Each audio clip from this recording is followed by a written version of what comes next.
Across the galaxy, the Force binds all things, connecting every living being in an invisible web of energy and consciousness. For millennia, it had been the supreme power, the foundation of Jedi wisdom and Sith ambition alike. But what happens when something ancient, something that predates even the oldest Force traditions, tears through the fabric of reality itself? What happens when a being who has witnessed the rise and fall of civilizations decides this galaxy is his next proving ground? Above the desert world of Tatooine, space itself screamed. The anomaly appeared without warning. No hyperspace signature, no engine trail, nothing the Imperial sensors could detect. One moment, the star-studded void was calm. The next, reality split open like a wound, bleeding violet and crimson energy across the black. The rift pulsed with power that made the very air crackle, ionizing particles in waves that cascaded down through Tatooine's thin atmosphere. In Mos Eisley, spacers and smugglers looked up from their drinks as sand began to vibrate in wine glasses. Stormtroopers on patrol stopped mid-step, their helmet sensors flickering with electromagnetic interference. Even the Tusken Raiders in the deep desert felt it, a wrongness that made their banthas bellow in distress. Through the dimensional tier came 5 figures, descending like judgment itself. The largest was impossible to miss. Nearly 8 feet tall, his blue-gray skin covered in ancient designs that seemed to shift and writhe across his body like living things. His eyes blazed with red energy, ancient and pitiless. Surveying this new galaxy with the detached interest of a god examining insects. This was Ensaba Nur, Apocalypse, the first mutant, the eternal, the reshaper of civilizations.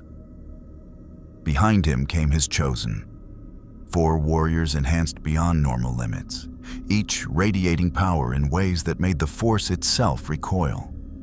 They landed in the Dune Sea, 20 kilometers from Mos Eisley. The impact created a crater 50 meters wide, vitrifying the sand into black glass. Apocalypse rose from the center, and the very molecules of Tatooine's atmosphere bent to his will, swirling around him in patterns that defied natural law. Another world. His voice rumbled, a sound that carried across the desert like thunder. Another test. Another culling of the weak. Behind him, his horsemen took form. War, his body a mass of blade-augmented muscle, scanned the horizon with tactical precision. Famine, her gaunt form radiating hunger that seemed to drain the very heat from the air. Pestilence, wrapped in robes that crawled with microscopic horrors invisible to the naked eye. And death, wings of techno-organic metals spreading wide, casting shadows across the sand. Apocalypse stretched out his hand, feeling the strange energy that permeated this universe. It was everywhere, in the rocks, the air, the distant beings he could sense across the planet. Not mutation, not the X gene he knew, but something else. Something organized, purposeful. "There is power here," he announced, his telepathy reaching out and encountering resistance. Not blockage, but interference, like trying to speak through static. His eyes narrowed. Power that will require adaptation. His molecular control was unaffected. He demonstrated this by reaching down and touching the sand. The individual grains reorganized themselves, fusing and transforming, rising into a pyramidal structure 20 feet tall in seconds. Hieroglyphs that predated human civilization appeared on its surface, glowing with energy that had nothing to do with the Force. "Master," War spoke, his voice eager. "I sense life, settlements, conflict." "Yes." Apocalypse's smile was terrible. "This world is divided, oppressors and oppressed, the strong and the weak. But they do not yet understand what true strength means."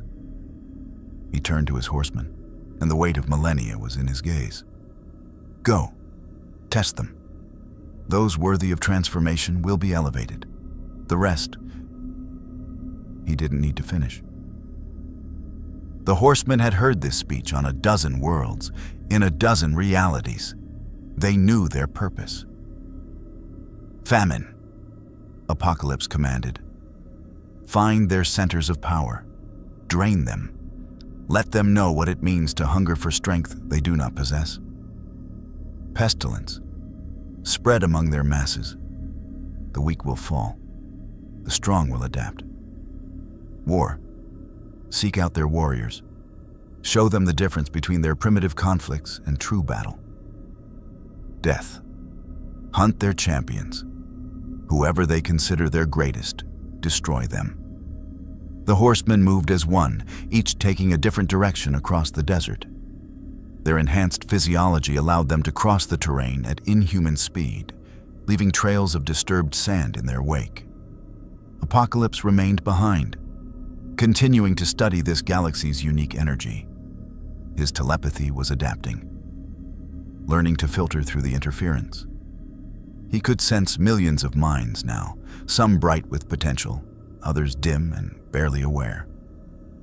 And further out, across the stars, he felt beings of tremendous power, warriors, masters of this strange energy. They would come. They always did.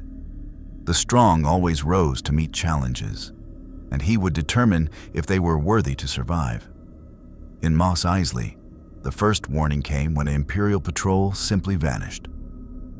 One moment, 6 stormtroopers were investigating strange seismic readings near the outskirts. The next, their life signs flatlined on every monitor. When backup arrived 10 minutes later, they found the troopers' armor empty, their bodies reduced to desiccated husks. Standing among them was a figure that seemed to draw the very life from the air. Famine had arrived. In the cantina, drinks stopped mid-pour as every patron suddenly felt hungry, desperately, painfully hungry, despite having just eaten. The Bith musician collapsed mid-song, his instruments clattering. Han Solo, present on a smuggling stop, grabbed for his blaster as his body screamed for sustenance it had possessed moments before. Outside, war strode through the streets like a force of nature. His body bristled with blades that formed and reformed from his flesh, each one designed for maximum lethality. A group of Jabba's enforcers tried to stop him. They died before their weapons cleared their holsters, cut down by strikes too fast to follow. War didn't even slow his pace. Above the city, Death's wings cast shadows across the landing bays. She descended on the Imperial garrison, and soldiers who had survived battles across the galaxy found themselves facing something their training had never prepared them for. Her touch brought decay. Her presence brought entropy. Blast doors corroded in seconds. Weapons jammed and fell apart. Men aged years in moments. And in the desert, pestilence moved toward the Jundland wastes, carrying plague that would test every immune system, every natural defense, every claim to biological superiority this galaxy could offer. The invasion had begun. If you want to see more characters enter the Star Wars galaxy, hit that subscribe button and drop the name of a character you'd want to see in the comments below. May the Force be with you. Across the galaxy on Coruscant, Emperor Palpatine straightened in his meditation chamber. His yellow eyes snapped open. Through the Force, he had felt it. A disturbance unlike anything in his long existence. Not the light side, not the dark side. Something other. Something that existed outside the cosmic balance he had spent decades mastering. His withered hand clenched on the armrest of his throne. Interesting, he whispered to the darkness. And in the depths of space, aboard the Executor, Darth Vader stopped mid-step. His respirator hissed in the silence of his meditation chamber. Through the Force, he felt nothing. an absence where there should be presence, a blank spot in the cosmic tapestry. No, not blank, shielded, hidden behind something his power could not penetrate. His hand moved to his lightsaber. Whatever had arrived in his galaxy, it would learn to fear the dark side of the Force. Or it would die. Mos Eisley burned. Not with fire. Fire would have been preferable. Instead, the spaceport city twisted under Apocalypse's will as he strode through its streets like a conqueror surveying new territory. Buildings reshaped themselves at his touch. Durasteel and permacrete flowing like water, reorganizing into structures that followed alien geometries. The cantina's curved architecture straightened into sharp angles. Landing bay doors fused shut or expanded into grand archways according to his whim. Everywhere he passed, the city became something else, something that bore his mark. The citizens of Mos Eisley had seen much in their lives. Smugglers, bounty hunters, imperial occupation, Hutt enforcers. The spaceport had weathered them all with cynical resilience. But this was different. This was reorganization at a fundamental level. And it came with a choice that echoed through the streets in Apocalypse's thunderous voice. I am En-Saba Nur. The declaration rolled across the city, amplified by his own power until every being heard it in their minds as much as their ears. I have walked your galaxy for mere hours, and already I see weakness, division, stagnation. You cling to primitive technologies and imaginary philosophies, while true power eludes you. In the cantina, Han Solo pressed himself against an overturned table, blaster drawn. Beside him, Chewbacca growled low, every instinct screaming danger. Through the broken doorway, they could see the figure approaching, massive, ancient, radiating power that made the Wookiee's fur stand on end. I don't care how tough he is, Han muttered, adjusting his grip on his DL-44. Nobody restructures a building I'm drinking in. Chewie barked a warning. Through their years together, Han had learned to read his partner's tones. This one said, "Don't be stupid. We need to leave. Now." But before they could move, Famine appeared in the doorway behind them.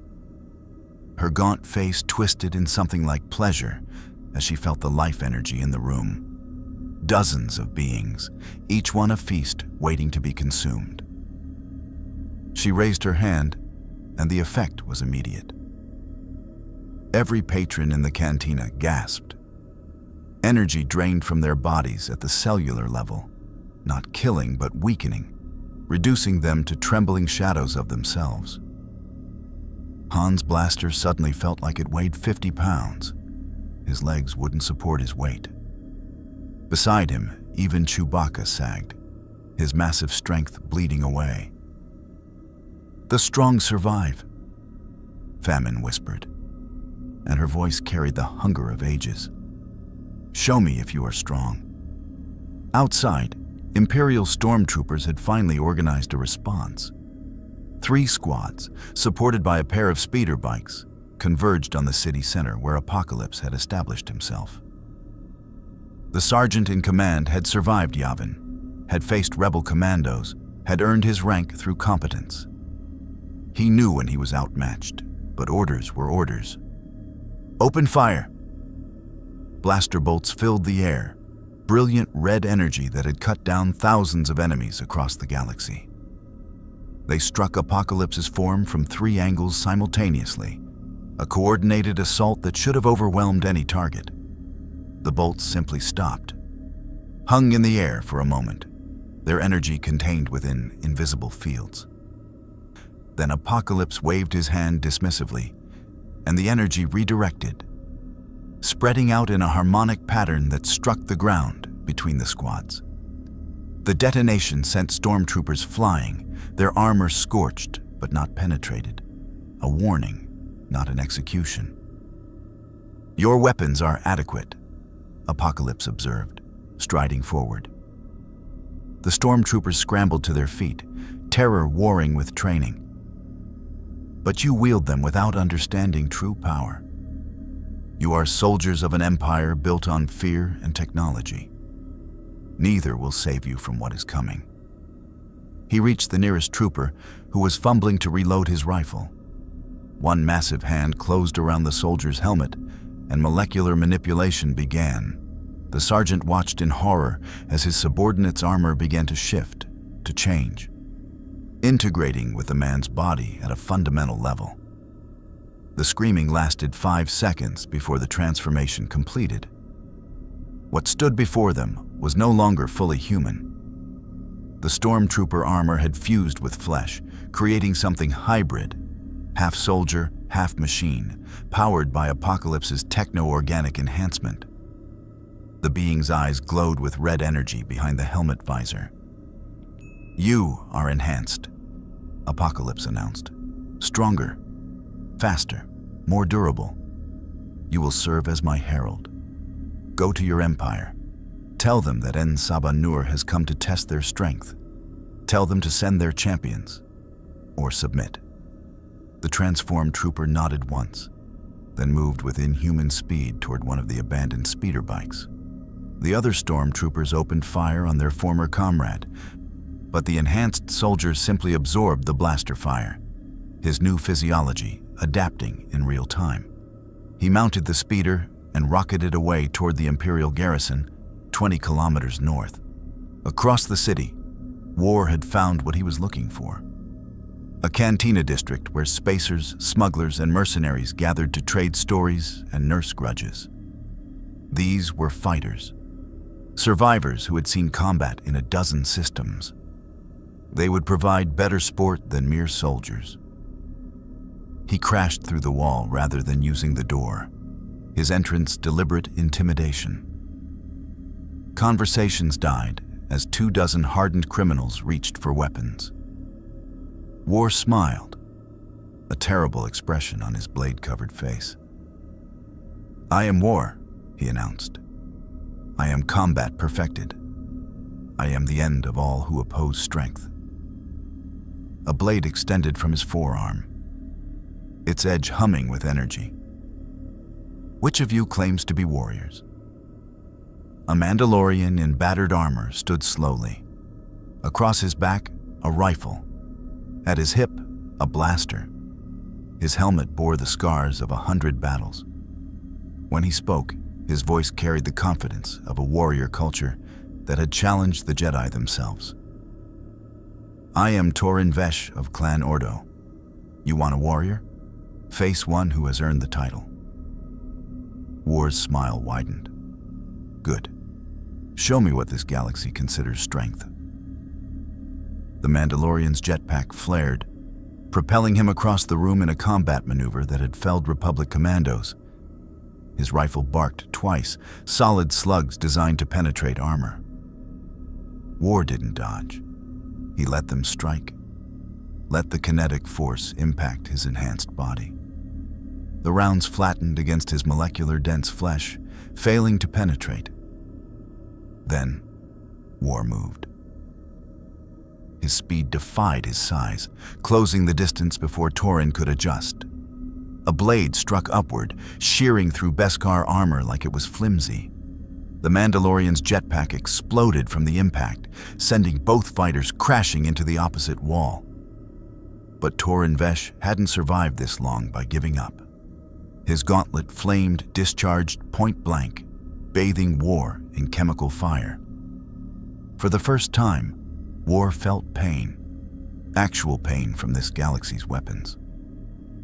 The fire didn't stop him, but it hurt, and that made him respect his opponent. "Yes," War growled through the flames. "You are worthy of testing." Their battle spilled into the street, drawing a crowd. Spacers and locals alike watched as the Mandalorian employed every trick in his arsenal. Wrist rockets, grappling lines, electro whips, even a Beskar blade that sang through the air with deadly precision. Each attack was met, countered, or simply absorbed by War's enhanced physiology. But slowly, inevitably, the Mandalorian weakened. His armor bore deep gouges. His movements slowed from exertion and injury. War, by contrast, showed no fatigue.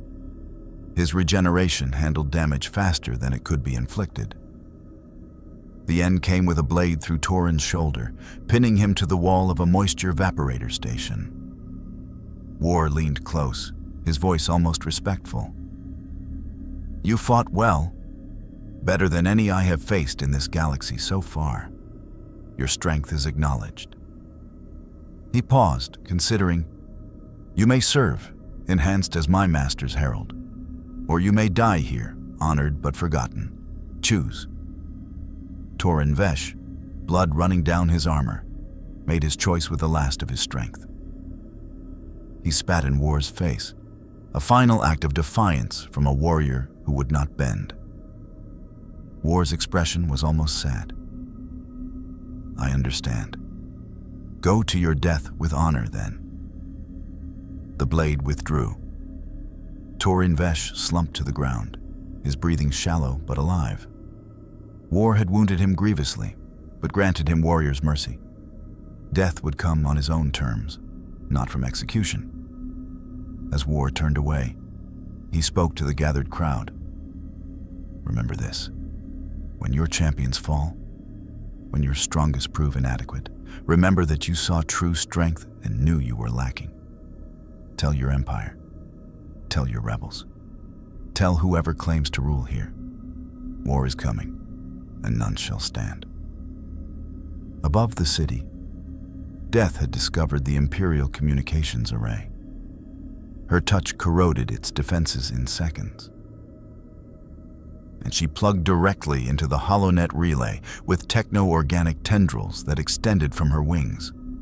Through the connection, she broadcast images, not words, but visions of Mos Eisley's transformation, of the Horsemen's arrival, of apocalypse reshaping reality itself. The message went out across 100 systems, carried on military and civilian channels alike. On Coruscant, Imperial intelligence officers watched the footage in stunned silence. On Hoth, rebel scouts preparing their new base saw it and reported to command with urgent confusion. On star destroyers throughout the Outer Rim, admirals demanded explanations their subordinates couldn't provide. And in his meditation chamber, Emperor Palpatine watched the broadcast with growing interest. This apocalypse spoke of strength, of testing, of survival of the fittest. Philosophy not unlike the Sith Code, but divorced from the Force entirely. A being of immense power operating outside the cosmic balance.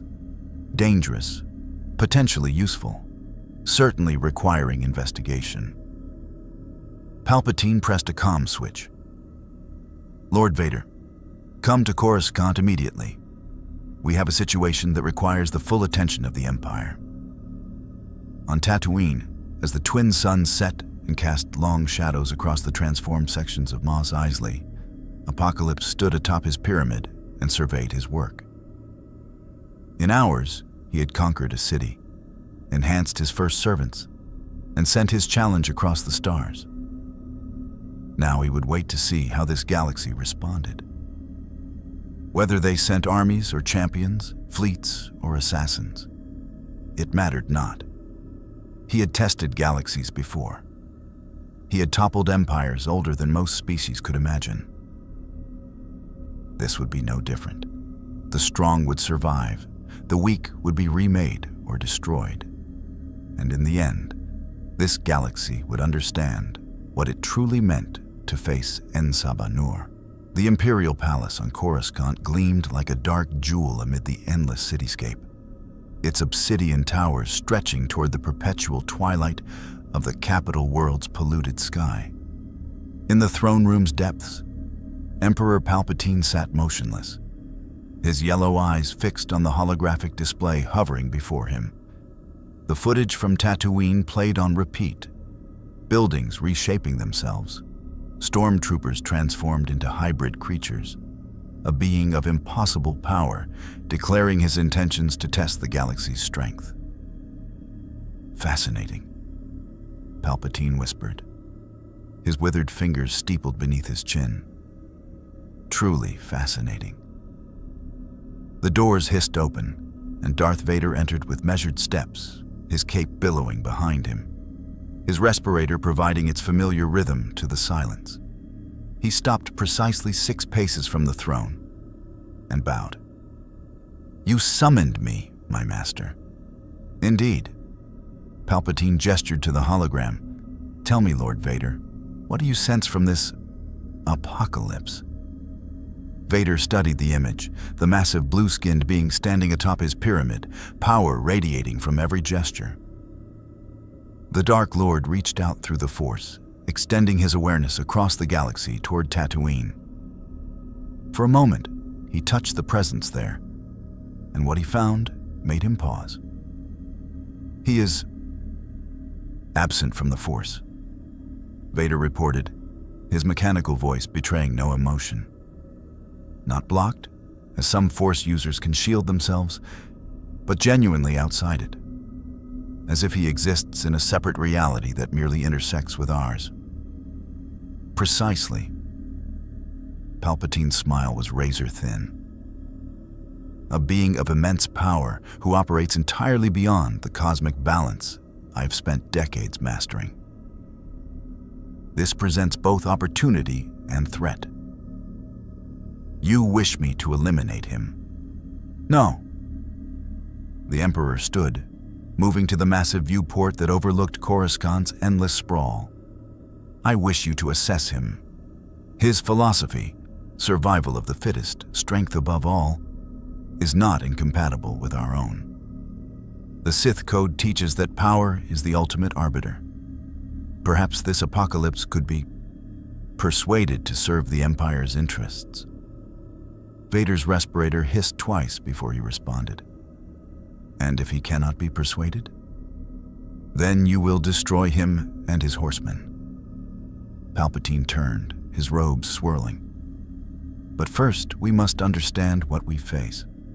His power to reshape matter itself, to enhance living beings beyond their natural limits. Such abilities could prove invaluable. Imagine an army of soldiers transformed, as he did that stormtrooper. Imagine the Death Star's crew enhanced to superhuman levels. Or imagine him deciding the Empire is weak and in need of reshaping. Vader countered. Palpatine's laugh was dry as ancient parchment. Indeed. Which is why you will take a fleet to Tatooine and deliver my proposition personally.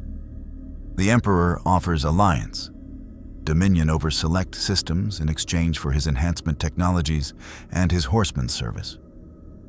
If he refuses, the fleet will reduce Mos Eisley to glass. Precisely. Palpatine returned to his throne. But approach cautiously, Lord Vader. This being has survived for millennia in his own reality. He did not endure so long by being foolish. And take precautions. His broadcasts suggest he can manipulate matter at the molecular level. Even your armor may prove vulnerable. Vader bowed again. As you command, my master. As the Dark Lord departed, Palpatine allowed himself a moment of genuine interest. The Force had shown him glimpses of threats throughout his reign: the rebellion, hidden Jedi survivors, potential rivals among the Sith legacy. But this was different. This was a power from outside the framework of reality he understood. Chaos, perhaps, but chaos could be harnessed, and if it could not be harnessed, it would be eliminated.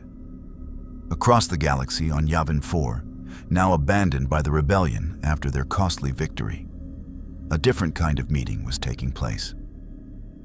In a hidden safe house on Ord Mantell, Princess Leia Organa, General Rieken, and Mon Mothma watched the same broadcast with very different reactions. What in the name of the Force is that? Rieken breathed, his tactical mind already calculating threat assessments and finding the numbers unacceptable. Mon Mothma's expression was grave. Whatever it is It's powerful enough to conquer an imperial garrison and transform an entire city in hours. That kind of capability could shift the entire balance of the war. Or end it, Leia said quietly. If the Empire harnesses that power, the rebellion won't survive. We've already lost so many at Yavin. Her voice trailed off, the weight of recent losses evident in her eyes. We need information, Riken declared, pulling up tactical displays. Tatooine is Outer Rim, minimal strategic value, but it's close enough to major hyperspace routes that if this apocalypse decides to expand, he could threaten key supply lines within days. More than that, Mon Mothma interjected. His broadcast spoke of testing the strong, of culling the weak. That philosophy applied to the galaxy at large could result in unprecedented casualties. Entire populations deemed weak could be exterminated or forcibly transformed. Leia leaned forward, her diplomatic training warring with her emotions. We need to make contact before the Empire does. If there's any chance of swaying him against Imperial tyranny, you're suggesting we ally with this creature? Ryakin's voice rose. Leia, he's already killed dozens. His horsemen are hunting Imperial forces and civilians alike. I'm suggesting we don't let the Emperor add his power to their arsenal unopposed, Leia countered. The enemy of our enemy. Maybe a greater threat than either, Mon Mothma finished. But Princess Leia is right about one thing. We cannot allow the Empire to control this situation unopposed. We need someone on Tatooine. Someone who can observe, report, and, if possible, establish dialogue. Silence fell as the three leaders considered the options. The rebellion's forces were scattered, their resources stretched thin after Yavin. They had few assets capable of operating independently against a threat of this magnitude. What about Skywalker? Riken suggested. He's our best pilot, strong in the Force. No. Leia's response was immediate and firm. Luke is too valuable to risk, and too inexperienced to handle something like this. We need someone with diplomatic skills, combat experience, and the ability to think independently. She paused. Someone like Solo. Mon Mothma raised an eyebrow. The smuggler who just helped us destroy the Death Star and then left with his reward? He was on Tatooine when this happened, Leia pointed out. For all we know, he still is. And if anyone can navigate a situation this volatile and survive, it's Han Solo. On Tatooine, the subject of their discussion was doing exactly what Leia predicted, surviving. Han and Chewbacca had escaped the cantina when famine moved on to other prey, but the experience had left them weakened and wary. They'd made it back to the Millennium Falcon in Docking Bay 94, only to find the transformed stormtrooper standing guard. Oh, perfect, Han muttered, hand on his blaster. Chewie, you seeing this? The Wookiee growled an affirmative, his bowcaster already raised. The enhanced trooper turned to face them, his movements unnaturally fluid. When he spoke, his voice carried harmonics that suggested multiple sound sources. Han Solo, Chewbacca, you are designated as potential subjects. En Sabah Nur wishes to test your worthiness. Yeah, must? Well, you can tell En Sabah whatever that we're not interested in your boss's whole survival of the fittest routine. Han's blaster cleared its holster. Now step away from my ship. The trooper moved faster than any human should, closing half the distance before Han could fire. The blaster bolt struck center mass and was absorbed, the energy dissipating across the trooper's transformed armor like water on stone. Chewbacca's bowcaster bolt hit next, its kinetic force finally strong enough to stagger the enhanced soldier backward. But even as they watched, The damage began repairing itself. Tissue and armor regenerating in seconds. "Okay," Han said, backing toward the Falcon's ramp. "New plan. Chewie, get us airborne." They ran, the enhanced trooper pursuing with mechanical precision.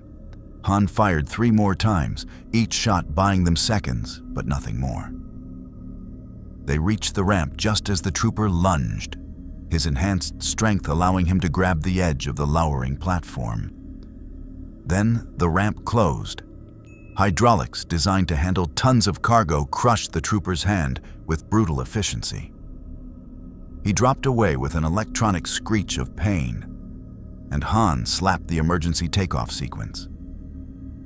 The Falcon's engines roared to life, repulsor lifts engaging with their characteristic whine.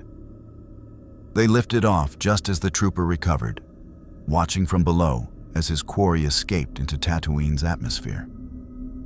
"Get us to hyperspace," Han ordered, sliding into the pilot's seat. "Anywhere but here. Kessel Run coordinates. We'll figure out the rest once we're clear." But as they climbed through the atmosphere, the Falcon's sensors painted a new picture that made Han's blood run cold. 3 Imperial Star Destroyers were dropping out of hyperspace in high orbit, their wedge-shaped hulls unmistakable against the black of space. And leading them, darker and more massive than the others, was the Executor, Darth Vader's personal flagship. "Oh, this just keeps getting better," Han groaned.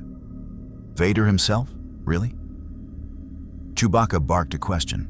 Were they going to run anyway? Han looked at the sensor readouts. 3 Star Destroyers in formation, TIE fighters already launching. And below, on the surface, something that could reshape matter with a thought. Between the proverbial rock and the hard place. "Yeah," he decided. "We run. Because whatever's about to happen down there, I don't want any part of it." The Falcon's hyperdrive spooled up, and they jumped to light speed just as the first TIE fighters entered firing range. On the Executor's bridge, Admiral Piet watched the freighter escape and made no move to pursue. His attention, like every officer's present, was fixed on the tactical hologram showing Mos Eisley's transformation. The city had become something alien, its architecture following patterns that hurt to look at too long. Behind them, Darth Vader stood at the forward viewport, his presence radiating cold authority that kept the bridge crew focused and efficient. Through the Force, he studied the being below, this apocalypse who claimed to test strength. The Dark Lord had broken Jedi Masters. He had crushed rebellions. He had stood at the Emperor's side as they forged an empire from the ashes of the Republic. He was power incarnate, the chosen one corrupted, but still mighty. And yet, looking at the figure on that pyramid, Vader felt something he had not experienced in years. Uncertainty. War stood amid the ruins of what had been Jabba's palace outpost in Mos Eisley, a fortified compound where the Hutt crime lord's enforcers collected tribute and maintained order through violence and intimidation. Past tense. The compound was now a graveyard, decorated with blade marks and the bodies of those who had thought themselves strong. The last of Jabba's lieutenants, a massive Weequay named Torgo, knelt before War with a vibro axe embedded in his shoulder. The weapon had been his own. War had taken it mid-swing and returned it with interest. Blood pooled beneath him, but the enhanced Horsemen had been careful. Death would come slowly enough for a message to be delivered. "Tell your master," War said, his voice resonant with barely contained violence, "that his criminal empire is built on the weakness of those he exploits. Tell him that true strength does not hide behind walls and hired thugs. Tell him that when En Saba Nur comes for him, as he will come for all who claim power in this galaxy, Jabba the Hutt will either prove his worth or be fed to his own pets." Torgo nodded weakly, then collapsed.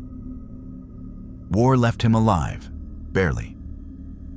The message would reach the crime lord's ears within hours. Across the city, pestilence had found her proving ground in the densest slums, where beings from a dozen species crowded together in squalor. Here, she released her gifts into the air. Microscopic horrors engineered to test biological resilience. The plagues were not designed to kill immediately. That would be wasteful. Instead, they attacked, weakened, and waited to see who adapted. A Rhodian merchant felt his respiratory system convulse. A Twi'lek dancer found her leku covered in lesions. A human moisture farmer collapsed as his immune system warred with infections it had never encountered. Throughout the district, screams rose as Pestilence's power demonstrated what survival of the fittest meant in biological terms. But some adapted. A Trandoshan's natural regeneration fought off the disease within minutes, his reptilian biology proving more resilient than expected. A few humans with particularly robust immune systems survived the initial wave, their bodies mounting defenses against the alien pathogens. Pestilence watched with clinical interest, taking notes on which species proved worthy. "The strong survive," she whispered, her voice carrying on wind that smelled of decay. "Let the testing begin in earnest." Meanwhile, death had taken to the skies above Mos Eisley. Her techno-organic wings spreading wide as she circled the city like a carrion bird. Her mission was specific: find and eliminate those this galaxy considered champions. The Mandalorian had been a start, but war had claimed that victory. She needed her own. Her enhanced senses picked up transmissions, Imperial communications describing a priority target approaching from orbit. A ship, not just any ship, but a superstar destroyer. And aboard it, someone whose presence registered even to her enhanced perception as dangerous. Death smiled. A champion was coming to her. On the Executor's Bridge, Vader received the preliminary reports with growing displeasure. 3 of his scout TI fighters had attempted close reconnaissance of Mos Eisley. Only one returned, and its pilot was babbling about wings of death and metal that corrodes on contact. The pilot died minutes after landing, his body riddled with exotic diseases that the medical droids couldn't even categorize. "Admiral Piet," Vader's voice cut through the bridge's controlled chaos. "Prepare a landing force. Full battalion, AT-AT support, air superiority fighters. We will demonstrate to this apocalypse what true strength looks like." "My lord," Piet said carefully. "Perhaps we should bombard from orbit first, soften their defenses." "No." Vader's tone brooked no argument. "The Emperor wishes to assess this threat, not destroy it prematurely. We will engage them directly. If they are as powerful as they claim, orbital bombardment would only prove we fear them." Piet knew better than to argue further. "Yes, my lord. I will coordinate the assault." As the Admiral moved to execute his orders, Vader returned his attention to the viewport. Through the Force, he reached out again toward the city below, and this time, he pushed harder, seeking to understand what he faced. The response was immediate and unsettling. His Force presence touched something, not the apocalypse himself, but one of the Horsemen. For a fraction of a second, Vader felt decay, entropy, the inevitable end of all things. Then the presence withdrew, but not before Vader understood. Death was aware of him, and she was coming. In his pyramid, Apocalypse sat in meditation, his vast consciousness spreading across Tatooine's surface. He could feel every transformation he'd enacted, every molecule he'd rearranged, every being his Horsemen had tested. The planet was responding to his presence. its very structure adapting to his will. But more importantly, he could feel the responses to his challenge. The massive ship in orbit bristled with weapons and warriors. Across the galaxy, his broadcast had triggered reactions: fear, anger, curiosity, ambition. Forces were mobilizing. Champions were preparing. Good. This galaxy was not entirely weak then. It would make the testing more interesting. A presence approached his pyramid, not one of his horsemen, but something else. Apocalypse's eyes opened, glowing red in the pyramid's shadow. Through the stone he'd reshaped, he sensed a being of considerable power, cloaked but not hidden.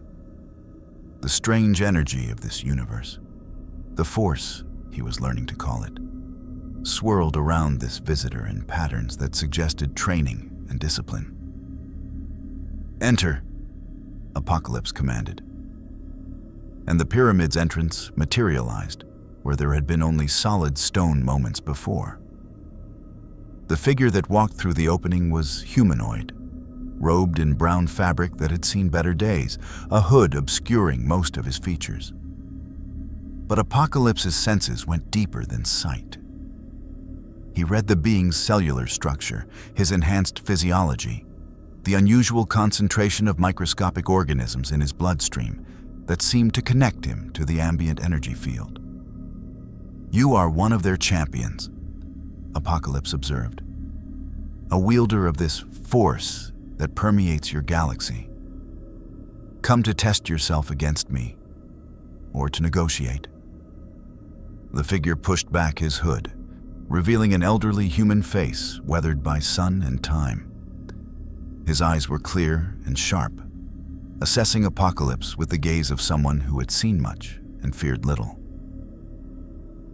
"I am Obi-Wan Kenobi," the old man said quietly. "Once a Jedi Knight, now merely a hermit watching over someone important. I felt your arrival like a wound in the Force. I came to understand what you are and what you want." Apocalypse studied him with interest. This Kenobi's power was significant but controlled, refined to a razor's edge rather than displayed openly. A warrior who had learned discipline, potentially worthy. "What I am is the first and the eternal," Apocalypse replied. "What I want is to test your galaxy's strength, to separate the wheat from the chaff, to ensure that only the worthy survive and thrive. Is this not the natural order? Is this not what your own history demonstrates? The strong endure while the weak fade. The Jedi would say that strength comes in many forms," Kenobi responded, his hand resting near, but not on, the cylindrical weapon at his belt. "Compassion is strength. Wisdom is strength. The ability to protect those weaker than yourself is perhaps the greatest strength of all. Sentimentality." Apocalypse's dismissal was absolute. "I have heard such arguments across millennia from 1,000 dying civilizations. They claimed compassion and wisdom even as they fell to those willing to embrace harder truths. The universe respects only one law: adapt or perish." "Then you've learned nothing from your millennia," Kenobi said, and his voice carried a sadness that made even Apocalypse pause. "I have seen empires rise and fall, Apocalypse. I have watched the strong devour the weak, only to become weak themselves and be devoured in turn. Your philosophy is a cycle of destruction that ends only in ashes. And yet, I endure." Apocalypse stood, his full height making Kenobi seem small by comparison. "While your civilizations crumble, while your champions die, I remain. That is strength. That is truth."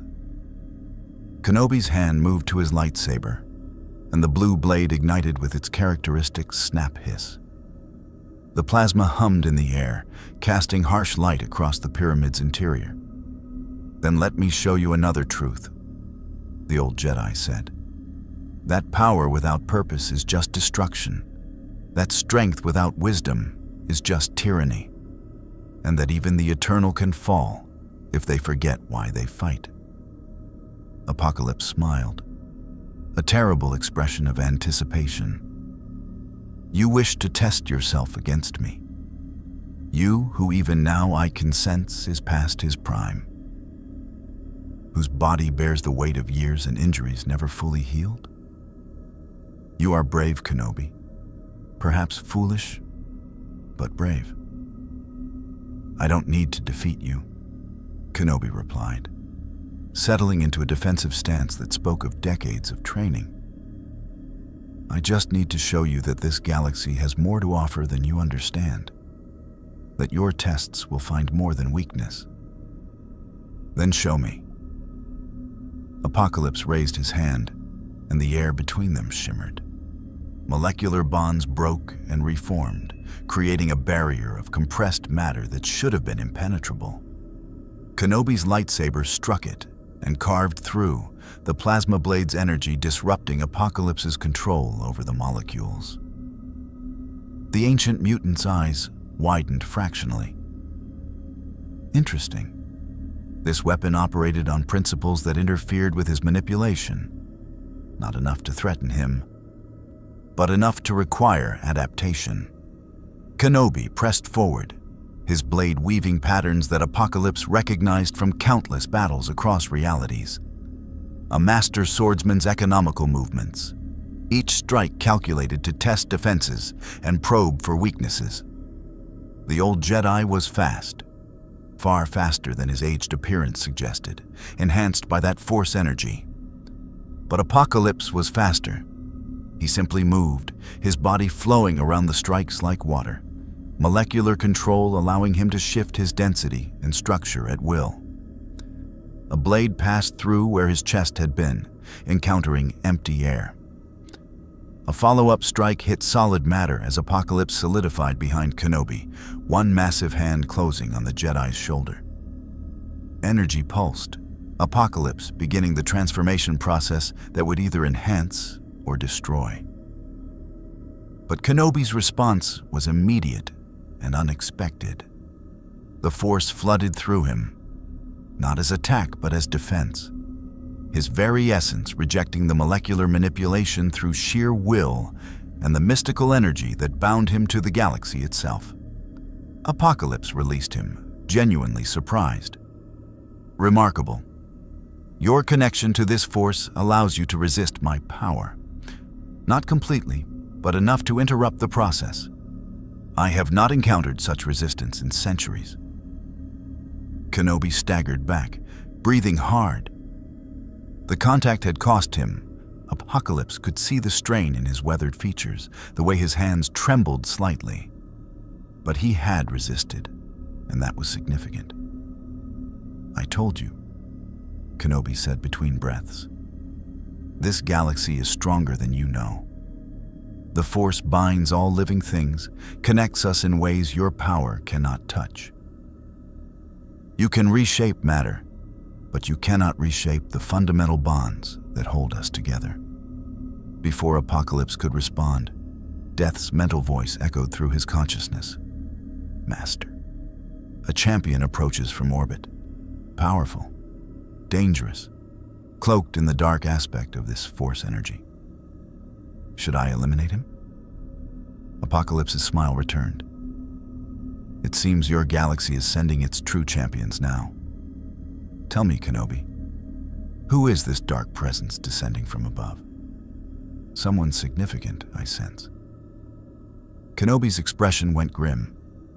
If you're sensing what I think you're sensing, that's Darth Vader, the Emperor's enforcer, the Dark Lord of the Sith. And if he's coming here personally, it means the Empire considers you a threat worth their full attention. Excellent. Apocalypse's voice resonated with anticipation. I shall face this Vader and determine if the darkness of your force is stronger than its light.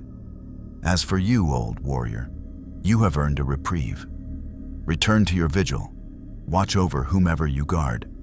When the testing is complete, You will see whether your philosophy or mine reshapes this galaxy. Kenobi deactivated his lightsaber, but didn't retreat. This isn't over, Apocalypse. Whatever happens with Vader, whatever tests you conduct, remember that the Force has a will of its own. Push too hard, demand too much, and it will push back. Let it try. The old Jedi turned and walked out of the pyramid, his steps steady despite the ordeal. Apocalypse watched him go with something approaching respect. The old one was weak in body, but strong in will. Perhaps, in time, he might prove worthy of enhancement. But first, this Vader, this Dark Lord, this champion of the opposite philosophy to Kenobi's light. Apocalypse ascended to the pyramid's apex, standing against Tatooine's harsh sunlight as he gazed upward. In orbit, he could sense the massive ship preparing its assault. Thousands of warriors, hundreds of weapons, all focused on his position. The testing was about to escalate, and Saba Nur had never been more pleased. The Imperial landing craft descended through Tatooine's atmosphere in perfect formation. 6 AT-ATE, suspended beneath massive repulsor lift platforms, surrounded by a swarm of TIE fighters providing air superiority. It was a display of overwhelming force designed to intimidate even the most hardened resistance. The Empire had learned long ago that the mere sight of AT-AT walkers was often enough to break an enemy's will before the first shot was fired. Apocalypse watched their approach with the detachment of someone who had seen civilizations deploy their mightiest weapons against him before. The mechanical constructs were impressive for this galaxy's technology level. Quad-legged war machines standing nearly 20 meters tall, armed with heavy laser cannons capable of reducing buildings to rubble. They would have been terrifying to any conventional force. But there was nothing conventional about Saba Nur. Famine, war, he projected telepathically, his mental voice reaching across the city to where his horsemen waited. The Empire sends its machines. Show them that metal and firepower are meaningless before true power. Pestilence, continue your work among the populace. Let the testing proceed uninterrupted. Death, the Dark One is yours. Hunt him, test him, determine if he is worthy. 4 acknowledgements echoed back, and Apocalypse felt his horsemen move into position. The IT-ATs touched down 2 kilometers from Mos Eisley's outskirts, their massive footpads crushing the desert sand into compressed plates.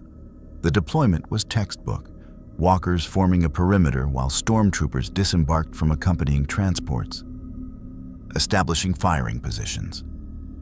Within minutes, 1,000 Imperial soldiers stood ready, their white armor gleaming in the twin suns' light. From the command walker's head, Captain Trek surveyed the transformed cityscape through macro binoculars. What he saw defied his tactical training. Buildings that twisted at impossible angles, streets that seemed to fold back on themselves, and at the center, a pyramid that definitely hadn't been in the intelligence briefings from 3 days ago. "This is Captain Trek to all units," he broadcast. "Advance in formation. Rules of engagement. Disable and capture preferred. Lethal force authorized. Lord Vader wants..." He never finished the sentence. War appeared atop the nearest AT-AT, having covered 2 kilometers in seconds through sheer enhanced speed. Before the crew could react, blades extended from his arms and plunged through the walker's armored head, penetrating to the command deck inside. Sparks exploded as control systems shorted out. The walker's legs locked, and War rode it down as the massive machine toppled forward, crushing a squad of stormtroopers who couldn't scatter fast enough. "Contact!" someone screamed over the comm, and chaos erupted. The AT-AT's heavy laser cannons swiveled, targeting War as he leapt from the fallen walker. Massive energy bolts tore through the air, each capable of vaporizing a building. War simply moved, his enhanced reflexes and speed allowing him to navigate between the attacks. He reached a second walker, his blades carving through its front left leg joint. The walker stumbled, its crew fighting to compensate, but War was already targeting the second leg. The machine crashed sideways, its bulk crushing another transport. War stood atop the wreckage, his body covered in blade protrusions that caught the sunlight like a horrific sculpture. "I am War." His voice boomed across the battlefield, amplified by Apocalypse's technology. "I am the perfection of combat. Your machines are toys. Your armies are children playing at strength. Who among you dares face me without hiding behind armor and cannons?"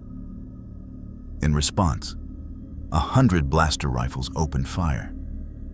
The coordinated volley would have cut down any conventional opponent. War absorbed the first wave, his molecular dense flesh and enhanced biology handling the energy. But the sheer volume of fire began to overwhelm even his defenses. His left arm showed burn damage, his chest bore scorch marks.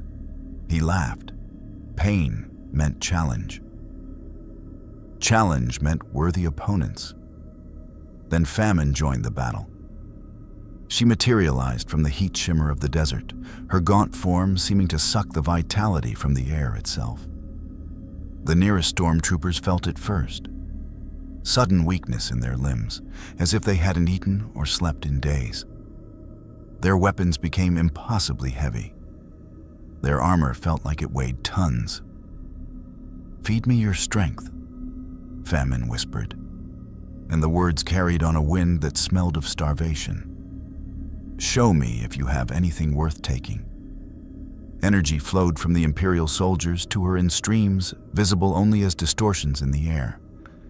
Men collapsed inside their armor, too weak to stand. The AT-AT's crews felt it too, their reactions slowing as exhaustion crashed over them like a wave. One walker's pilot actually fell asleep at his controls.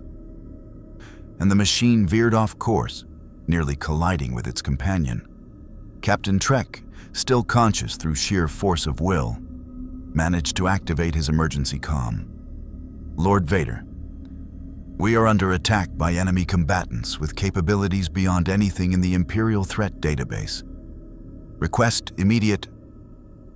Famine's attention focused on him specifically. The draining intensified, targeted and malicious. Trek felt his life energy bleeding away, his organs shutting down one by one. His last thought was a prayer to whatever gods might listen that the Dark Lord would avenge them. High above, aboard the Executor, Vader watched the massacre through the tactical hologram and felt nothing but cold calculation. The Horsemen were demonstrating impressive capabilities, enhanced speed, strength, and exotic energy manipulation. His forces were falling, but they were providing valuable intelligence with their deaths. "Admiral," Vader said, his tone unchanged despite the disaster unfolding below. "Begin orbital bombardment of the enemy positions. Avoid the pyramid structure. I will deal with its occupant personally." "My lord, our troops are providing cover for my approach. Continue the assault. I will descend now." Vader turned from the bridge, his cape sweeping behind him as he strode toward the hangar bay. Behind him, Piet reluctantly gave the order, and the Executor's turbolasers began raining destruction on the desert battlefield. Death felt Vader's approach before seeing his ship. The Dark Lord had chosen a Lambda-class shuttle rather than a fighter, slower but better shielded and more suited to making a statement. She circled above Mos Eisley, her techno-organic wings spreading wide, and prepared her own greeting. As the shuttle entered the atmosphere, Death dove. Her wings folded, and she became a missile of bone and metal, accelerating beyond what should have been physically possible. She struck the shuttle's dorsal shields at full speed and passed through them. The impact wasn't physical. Death's power was entropy, the gradual breakdown of all things. Her presence corroded the shield's energy matrix, introducing chaos into ordered systems. The shields flickered, failed, and death landed on the hull's surface. Inside, the pilots felt their controls dying beneath their hands. Systems that had been functioning perfectly began to fail. Navigation went first, then communications, then life support. Red warning lights blazed across every console. "We're going down," the co-pilot shouted.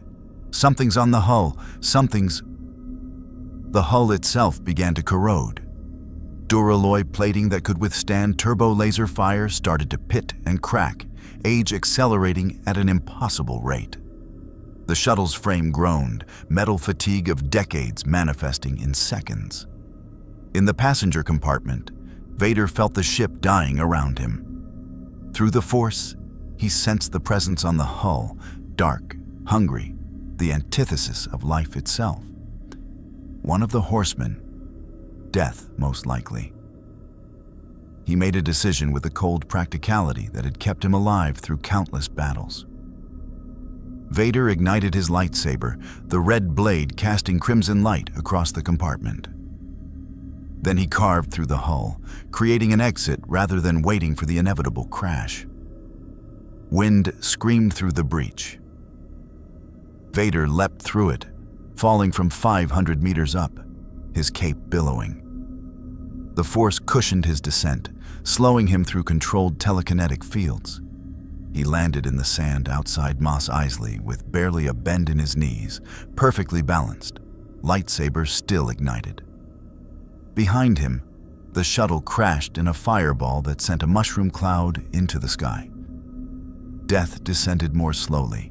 Her wings spread, circling Vader like a raptor studying prey. When she spoke, her voice carried the weight of inevitability. Darth Vader, Dark Lord of the Sith, champion of the Empire. I am death, and I have hunted champions across realities. You carry the stench of it, the deaths you've caused, the lives you've ended. You understand entropy. Good. That will make this test more interesting. Vader's respirator provided its steady rhythm as he studied his opponent. Through the Force, she was a void, not absent like Apocalypse, but rather a consuming darkness that ate at the fabric of reality. Her wings were technological and biological simultaneously, an abomination against nature that his Sith teachings recognized as powerful precisely because it was aberrant. "I do not know what you are," Vader said, his mechanical voice carrying across the desert. "But you have made a fatal error. I am not prey to be hunted. I am the hunter. I am the darkness that extinguishes light. I am the Empire's wrath incarnate." He raised his hand, and the Force became a weapon. Invisible pressure seized Death, crushing inward with enough power to crumple Dura steel. Vader had used this technique to kill Jedi Masters, to shatter starship bulkheads, to execute failures from across a room. Death felt the pressure and adapted. Her wings shifted, their structure becoming fluid. The Force crush that should have pulverized her organs instead compressed her into a smaller, denser form. She dropped to the ground, reformed at normal size, and launched herself at Vader with speed that defied her appearance. Her hand, when it touched his arm, carried the touch of the grave. Vader's armor, ancient Beskar alloy enhanced with Sith alchemy, began to corrode. Rust spread from the contact point like a disease. His environmental seals screamed warnings as her touch threatened to breach his life support. Vader responded with his lightsaber, the red blade cutting toward Death's neck. She twisted, impossibly flexible, and the blade passed through empty air. Her wings struck like whips, techno-organic tendrils seeking to entangle him. The duel became a whirlwind of red plasma and corrupting touch. Vader's lightsaber work was flawless. Form v combat perfected through decades of warfare, each strike designed to kill. But Death fought like no opponent he'd ever faced, her body refusing to stay solid, shifting between states of matter that made targeting her nearly impossible. A lucky strike caught her wing, the lightsaber's energy severing a section. Death shrieked, actual pain in her voice, and black ichor sprayed from the wound. But even as Vader pressed his advantage, the severed wing began regenerating, new growth replacing damaged tissue within seconds. Impressive, Death hissed. You make me work for it. Good. I prefer prey that fights back. She changed tactics, abandoning direct combat for area effect. Her wings spread wide, and entropy pulsed outward in waves. The sand around Vader began to decay, individual grains crumbling to component atoms. His armor corroded faster, patches of rust spreading despite his force protection. Vader felt it then, the genuine threat. This being could kill him given enough time, not through superior skill, but through simple attrition. Everything decayed eventually, even the Dark Lord of the Sith. So he stopped fighting defensively. The Force exploded outward from Vader in a shockwave of pure dark side energy. It was raw power, fueled by his anger and pain, the suffering of decades channeled into a single devastating attack. The wave struck Death like a physical blow, sending her tumbling across the sand. Before she could recover, Vader was on her, his lightsaber driving down toward her chest. She caught the blade between her palms, flesh that should have been instantly vaporized instead holding the plasma through some application of her entropic power. They held that position, locked in a contest of wills. You are strong, Death admitted, strain in her voice. Stronger than most I've hunted. Perhaps strong enough to survive the testing. Perhaps even strong enough to be enhanced rather than destroyed. I need no enhancement from your master, Vader growled. I serve a greater power. The dark side of the Force is beyond anything your primitive molecular manipulation can achieve. Is it? Death's smile was terrible. Then why do I feel your armor failing? Why do I sense your mechanical body breaking down? Your power is impressive, Vader, but it cannot stop entropy. Nothing can. I am inevitable. Vader's response was to pour more Force energy into his defense, creating a barrier between himself and Death's corrupting influence. It worked, for now. But he could feel the strain, the cost. This kind of sustained Force use would exhaust even his considerable reserves. They broke apart by mutual unspoken agreement, both warriors recognizing a stalemate. Death's wing was still regenerating, black ichor dripping onto the sand where it ate through silicon like acid. Vader's armor bore corrosion across a third of its surface, and his life support was operating at 70% efficiency. We could continue, Death said, circling. Fight until one of us falls. But I sense that is not why you came here. I came to deliver the Emperor's terms, Vader replied. His lightsaber still ignited. Apocalypse will meet with me. He will hear what the Empire offers, or I will personally ensure this entire region becomes a crater visible from orbit. Death laughed, a sound like wind through a crypt. My master anticipated your Emperor's interest. He accepts your meeting request. But know this, Vader. If Palpatine's terms prove unsatisfactory, you will face all 4 Horsemen and Apocalypse himself. Even you cannot stand against such power. We shall see. In orbit above them, the Executor's turbo lasers continued their bombardment.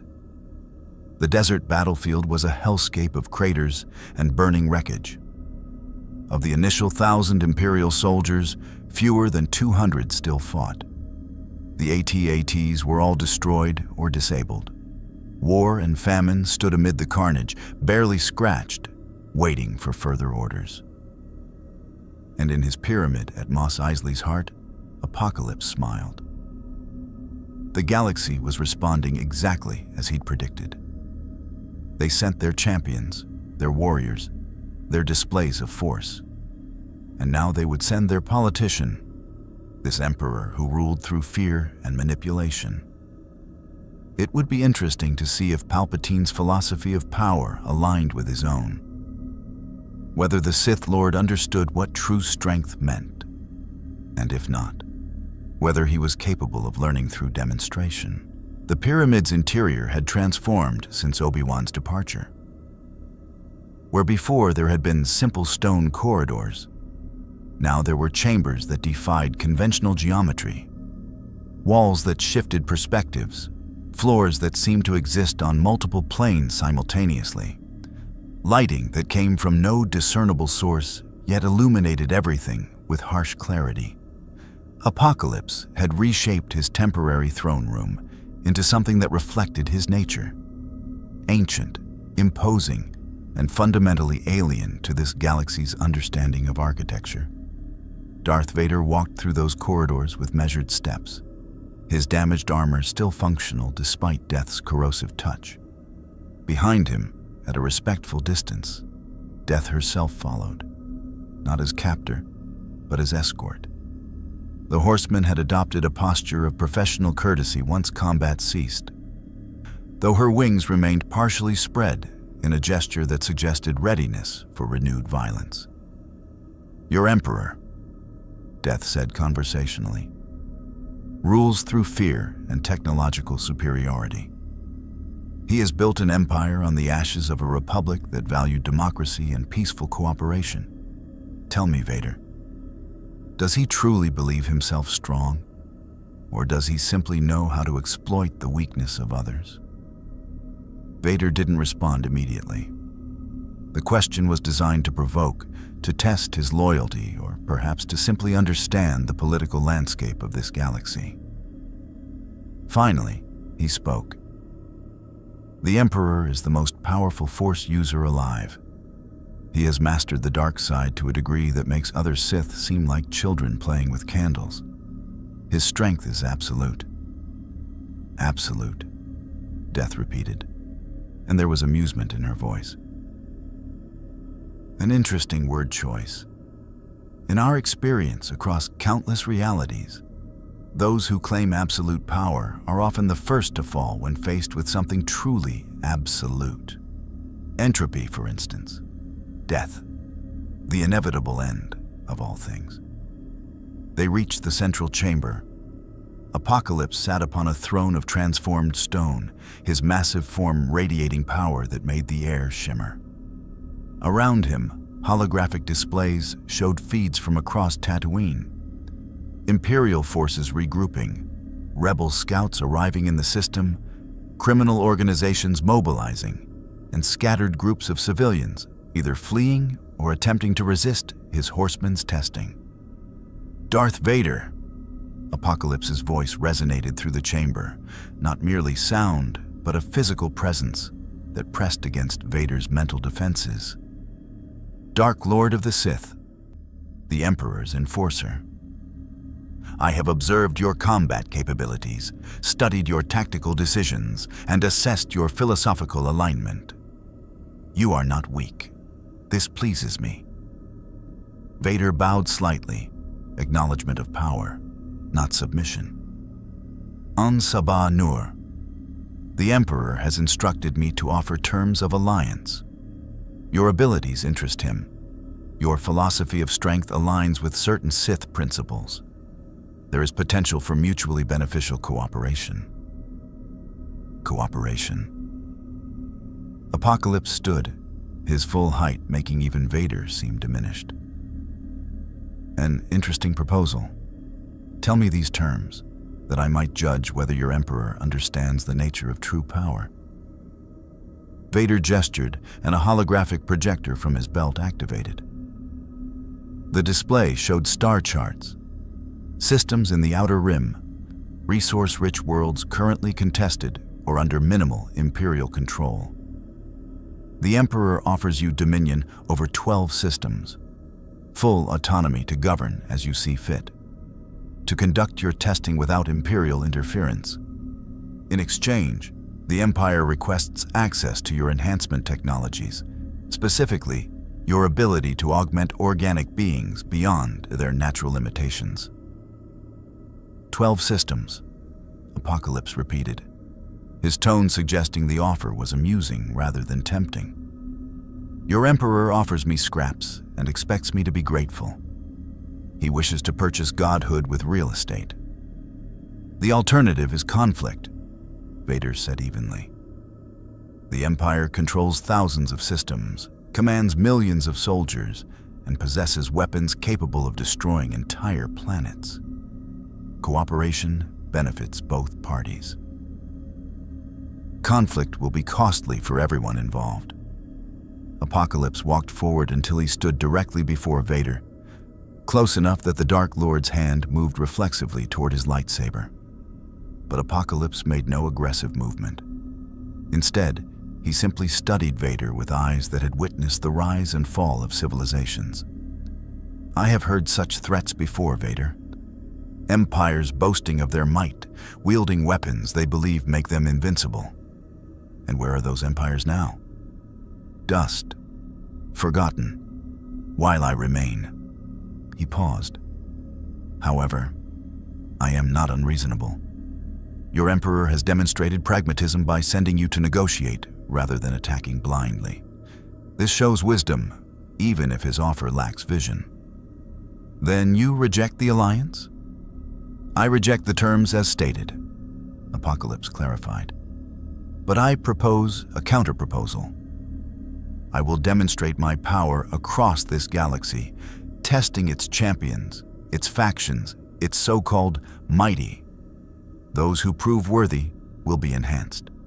Those who prove weak will be culled or reshaped. Your Empire may observe these demonstrations. If, at their conclusion, your Emperor still wishes alliance, we will negotiate from a position of mutual understanding rather than presumed superiority.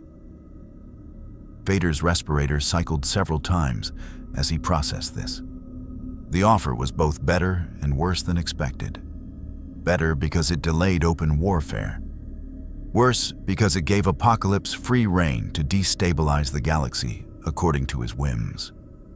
The Emperor will not permit unchecked aggression against Imperial interests, Vader said carefully. If your testing threatens key systems or disrupts galactic order, then your Empire will respond, and we will see if its strength matches its rhetoric, Apocalypse finished.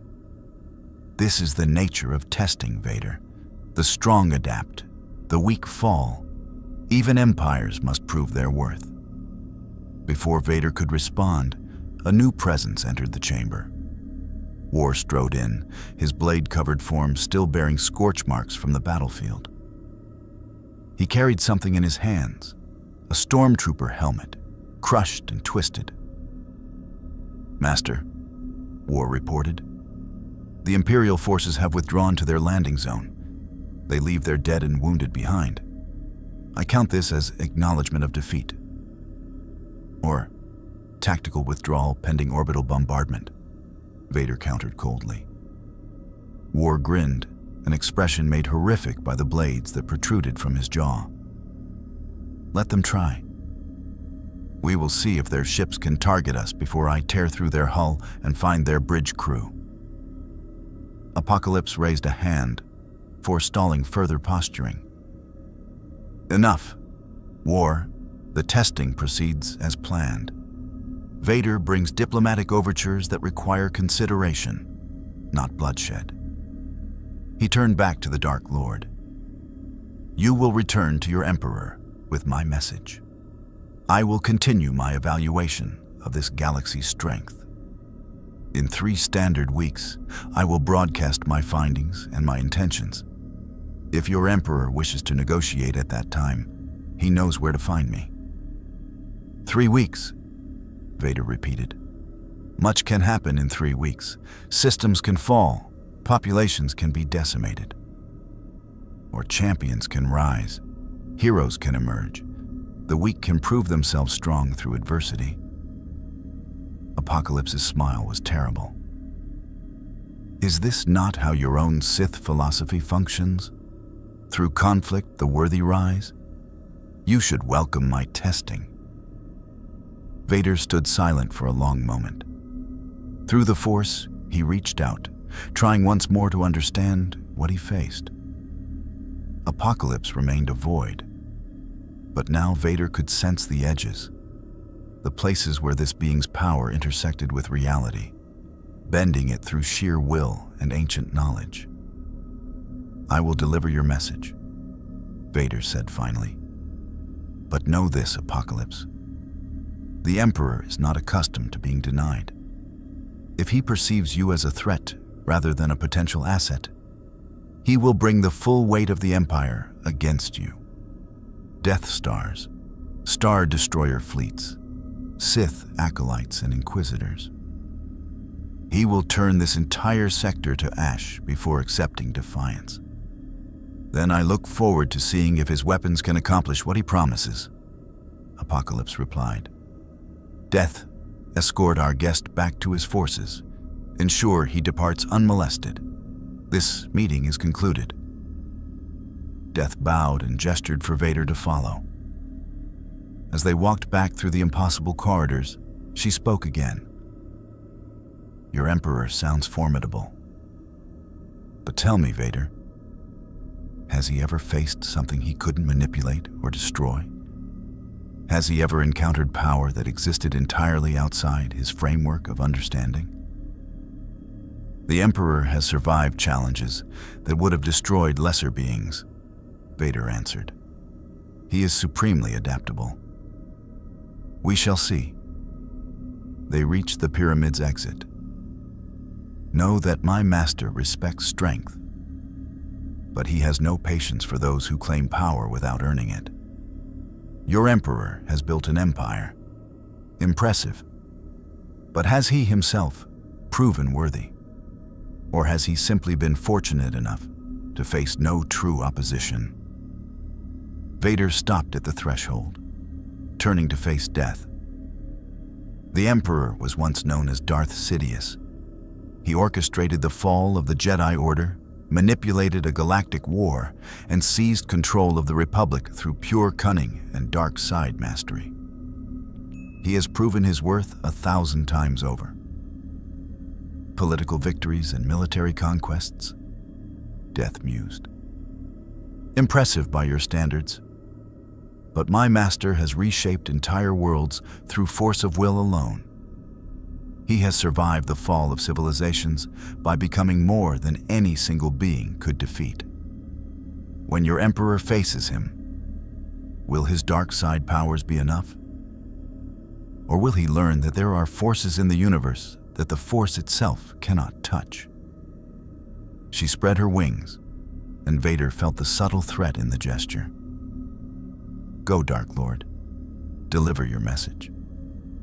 But consider carefully whether you serve strength or merely serve someone who has convinced you he is strong. The difference may determine whether you survive what's coming. Vader left without further response, his cape billowing in Tatooine's hot wind. As he walked toward the Imperial landing zone where the survivors of his expeditionary force waited, his mind churned with strategic calculations and philosophical questions he hadn't entertained in years. The Emperor would not accept Apocalypse's terms. Palpatine's ego wouldn't permit it, which meant war was inevitable. The only question was timing and scale. And for the first time since his transformation into Darth Vader, since his fall to the dark side and his service to the Empire, Vader felt something he'd almost forgotten. Doubt. Not in his own abilities. He was supreme in combat, unmatched save perhaps by the Emperor himself. But doubt in whether the Empire's might was sufficient.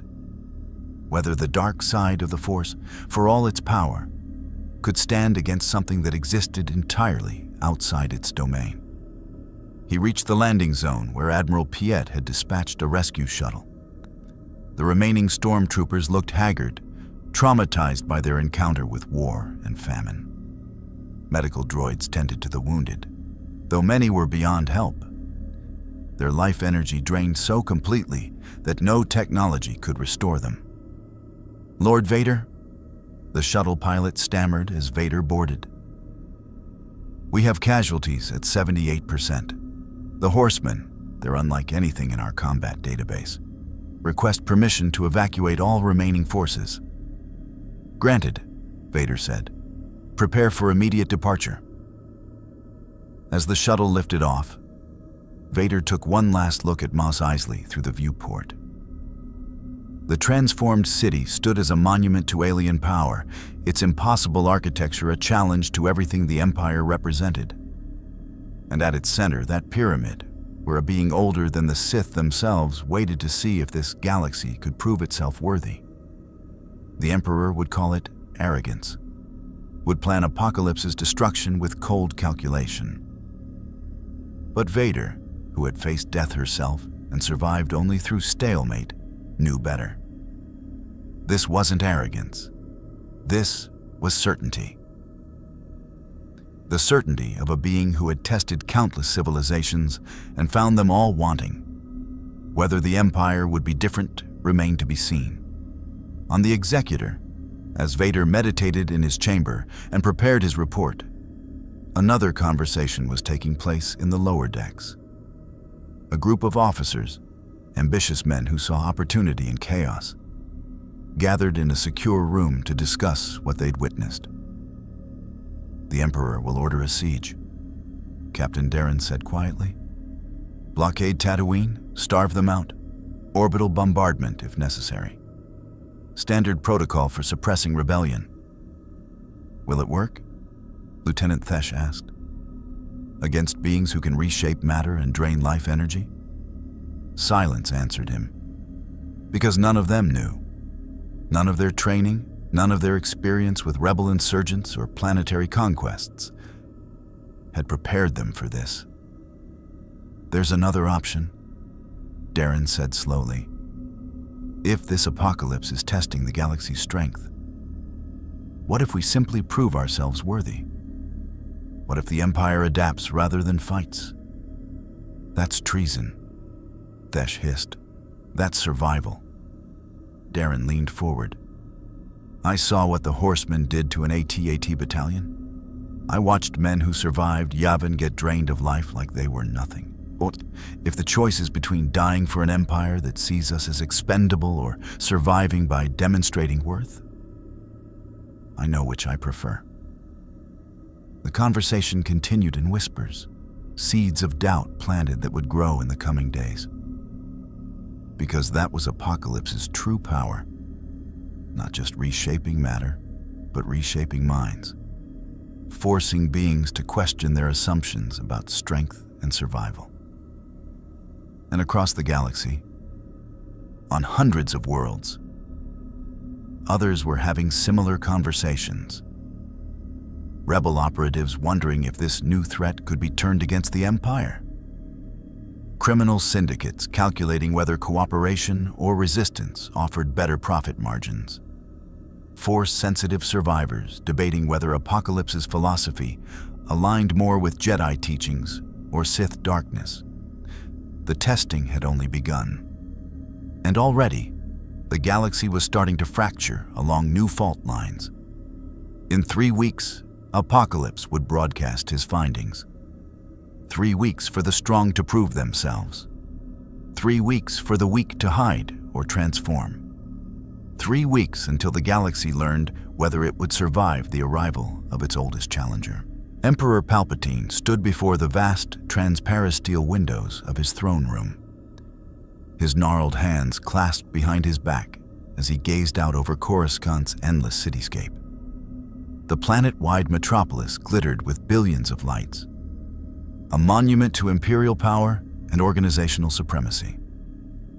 Behind him, Darth Vader knelt in supplication, his damaged armor awaiting repair, his report delivered in full. The silence stretched for nearly a minute before Palpatine spoke. "Fascinating," the Emperor said, his voice carrying the dry rasp of ancient malevolence. "A being who claims to exist outside the Force, who can reshape matter through will alone, who has survived for millennia and considers our galaxy merely another proving ground." He turned, his yellow eyes gleaming in the dim light. "Tell me, Lord Vader, do you believe his claims?" "I fought one of his horsemen to a stalemate," Vader replied. "Death's power to corrode and decay functioned independently of the Force. My attempts to sense her through the dark side revealed only absence. His claims appear credible." Palpatine descended from his observation position, his robes trailing across the polished floor. And his counter-proposal: 3 weeks of testing before negotiations. An insult, clearly. He seeks to demonstrate superiority, to force us into a position of weakness before any alliance forms. "Yes, my master. Yet you hesitate." Palpatine's eyes narrowed. "I sense doubt in you, my apprentice. Unusual. You have faced Jedi Masters and emerged victorious. You have crushed rebellions and destroyed fleets. What is it about this apocalypse that troubles you?" Vader stood slowly, his respirator cycling before he answered. "He is patient, Master. Patient in a way that speaks of genuine immortality. When I threatened Imperial retaliation, he welcomed it. When death described the Empire's might, she treated it as merely another test to overcome. They do not fear us because they have seen empires rise and fall like seasons." "Fear," Palpatine repeated, and laughed, a sound like breaking glass. "You think they should fear us. But fear is merely another tool, Vader, and some beings are immune to its application. Very well. If Apocalypse wishes to conduct his testing, we shall accommodate him, but on our terms, not his." The Emperor activated a holographic projector, and a star map materialized between them. Tatooine glowed red at its center, surrounded by neighboring systems in the outer rim. "We will establish a quarantine zone," Palpatine declared. 6 systems surrounding Tatooine, all under total blockade. Nothing enters or leaves without Imperial authorization. Let Apocalypse test the local populations all he wishes. They are expendable. Meanwhile, we gather intelligence, study his capabilities, and identify weaknesses. "And if he breaks the quarantine?" Vader asked. "Then we respond with overwhelming force." Palpatine's smile was terrible. "I want 3 Star Destroyer battle groups positioned at strategic points around the zone. The Death Star's sister station is nearly complete. Accelerate construction. When Apocalypse sees a moon-sized battle station capable of destroying planets, he will understand that our Empire wields power beyond his comprehension. The Death Star's weakness was demonstrated at Yavin. That weakness has been corrected in the new design," Palpatine snapped. "The Rebellion's victory was fortunate chance, nothing more. When Death Star 2 is operational, no force in this galaxy will dare oppose us. Not the rebels, not these horsemen, and not their ancient master." Vader bowed. "As you command. I will coordinate the blockade personally." "No." The Emperor raised a hand. "You will remain here on Coruscant. I have another task for you, one that requires your unique abilities." He gestured, and another hologram appeared. This one showed a young man with blue eyes and sandy hair, standing in a rebel pilot's uniform. Luke Skywalker, the pilot who destroyed the Death Star. My sources confirm he is strong in the Force, untrained but powerful. I believe he may be my son. Vader's voice carried weight that made even Palpatine pause. I have felt it through the Force. The boy lives. Indeed, and he represents an opportunity. Palpatine's eyes gleamed with renewed interest. Apocalypse speaks of testing the strong, of separating worthy from weak. Very well. We shall present him with the strongest force sensitive in the galaxy, young Skywalker, enhanced through proper Sith training and your guidance. Imagine the boy's potential fully realized, transformed through the dark side into a weapon even Apocalypse must respect. You wish me to turn him? Vader said slowly. I wish you to present him with a choice. Join us and prove his strength, or fall to those who will test him without mercy. The rebels hide him now, nurture his naive Jedi fantasies. But when Apocalypse's horsemen spread across the galaxy, when the testing intensifies, where will Skywalker's ideals protect him? Only in the Empire, under our guidance, can he survive what's coming. The Emperor's strategy was elegant in its cruelty. Use Apocalypse's presence as a threat, driving Force sensitives toward the Empire's protection. Those who proved strong would be valuable assets. Those who proved weak would be culled by Apocalypse's testing, eliminating potential Jedi threats without Imperial resources being expended. I will begin immediately, Vader said. See that you do. Meanwhile, I will make preparations of my own. Palpatine's expression turned contemplative. This Apocalypse believes himself outside the Force's touch, beyond its influence. But the Force encompasses all living things, binds the galaxy together. I am its master on the dark side. We shall see if his molecular manipulation can withstand the full fury of Sith lightning channeled through decades of accumulated power. As Vader departed to begin his hunt for Luke Skywalker, Palpatine returned to his meditation chamber.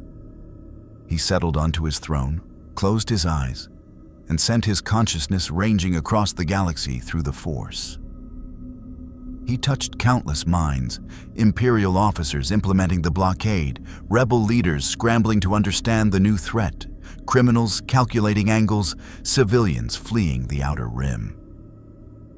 And he reached toward Tatooine, toward that pyramid where Apocalypse sat in his own meditation.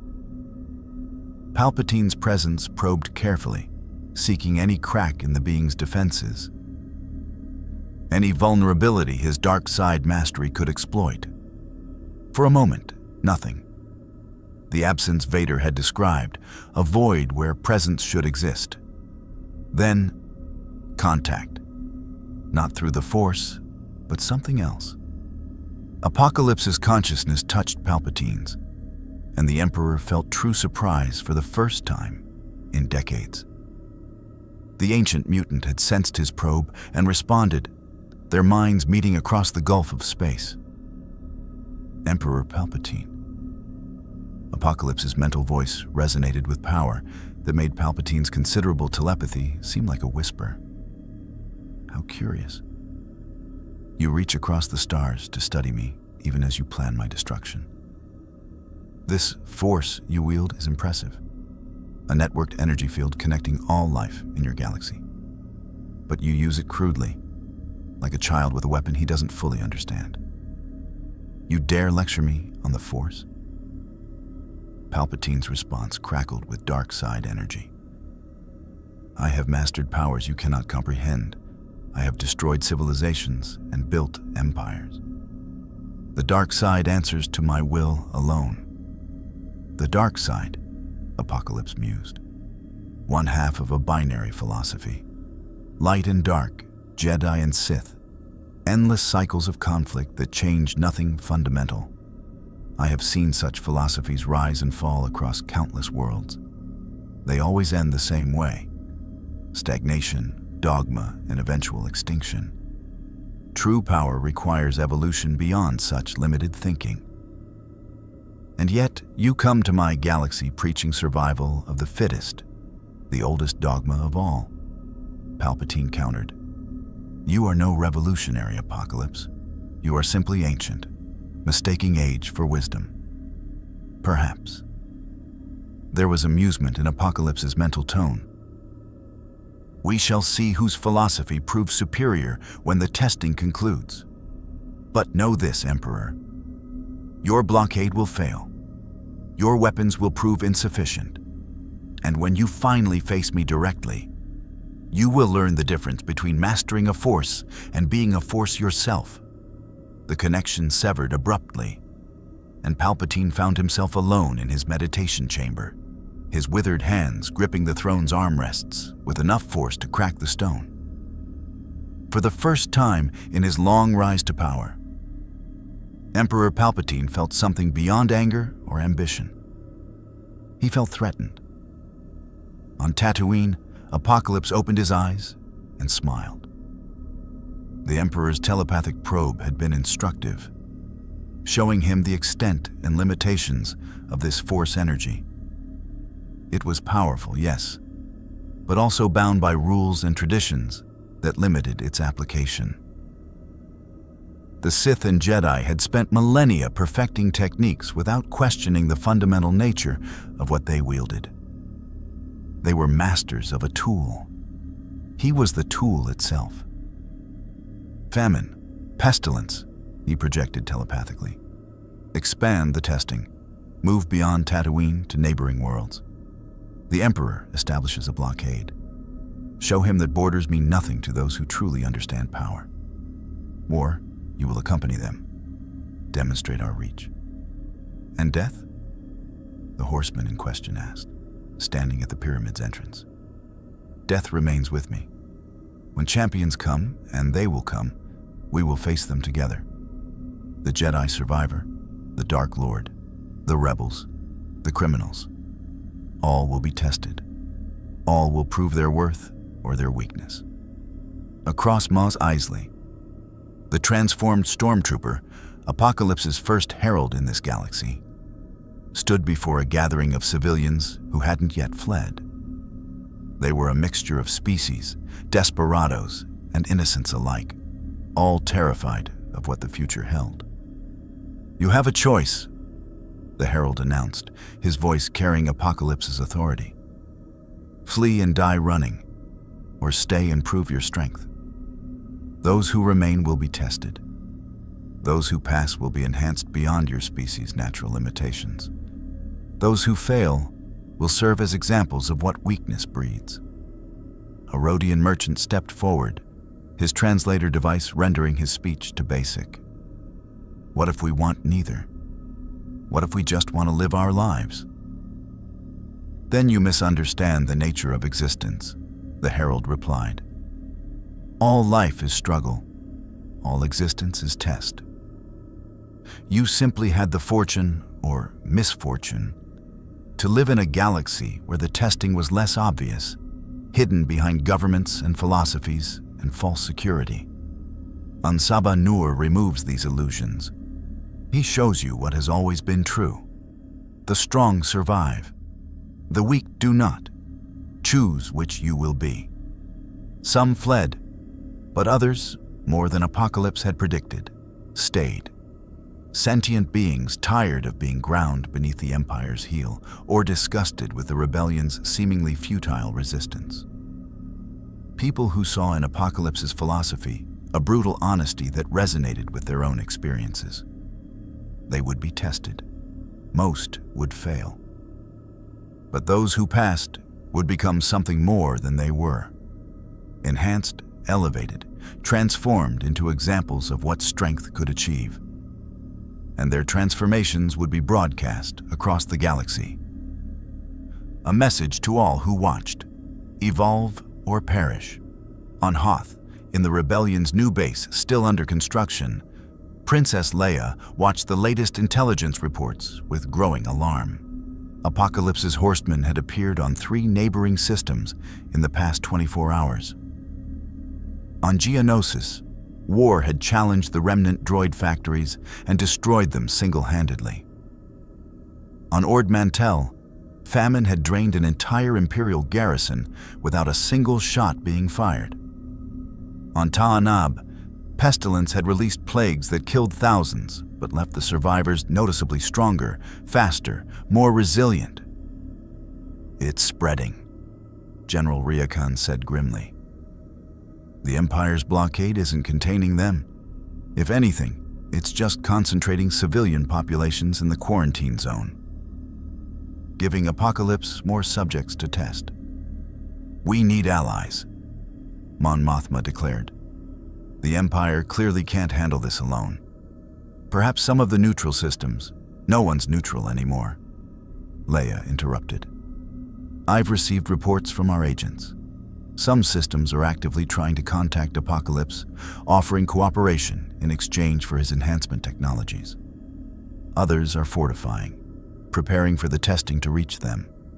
The galaxy is fracturing into 3 factions now: Empire, Rebellion, and those who think Apocalypse offers a third path." "Then we need to show them he's wrong," Ryakan said.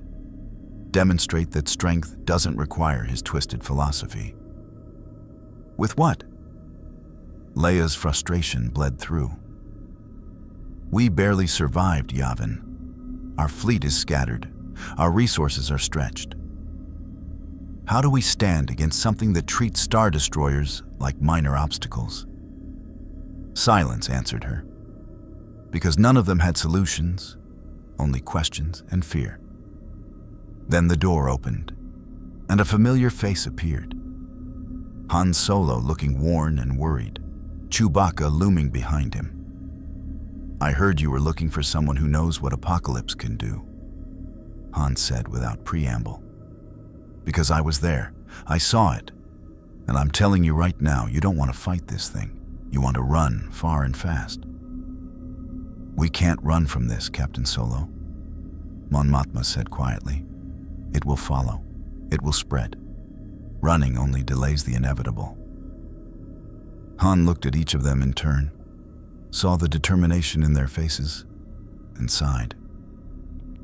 "Then, I guess you'll need someone who knows how to survive the impossible." He dropped into a chair, uninvited. "Because that's what this is. Impossible. And I've got a bad feeling about it.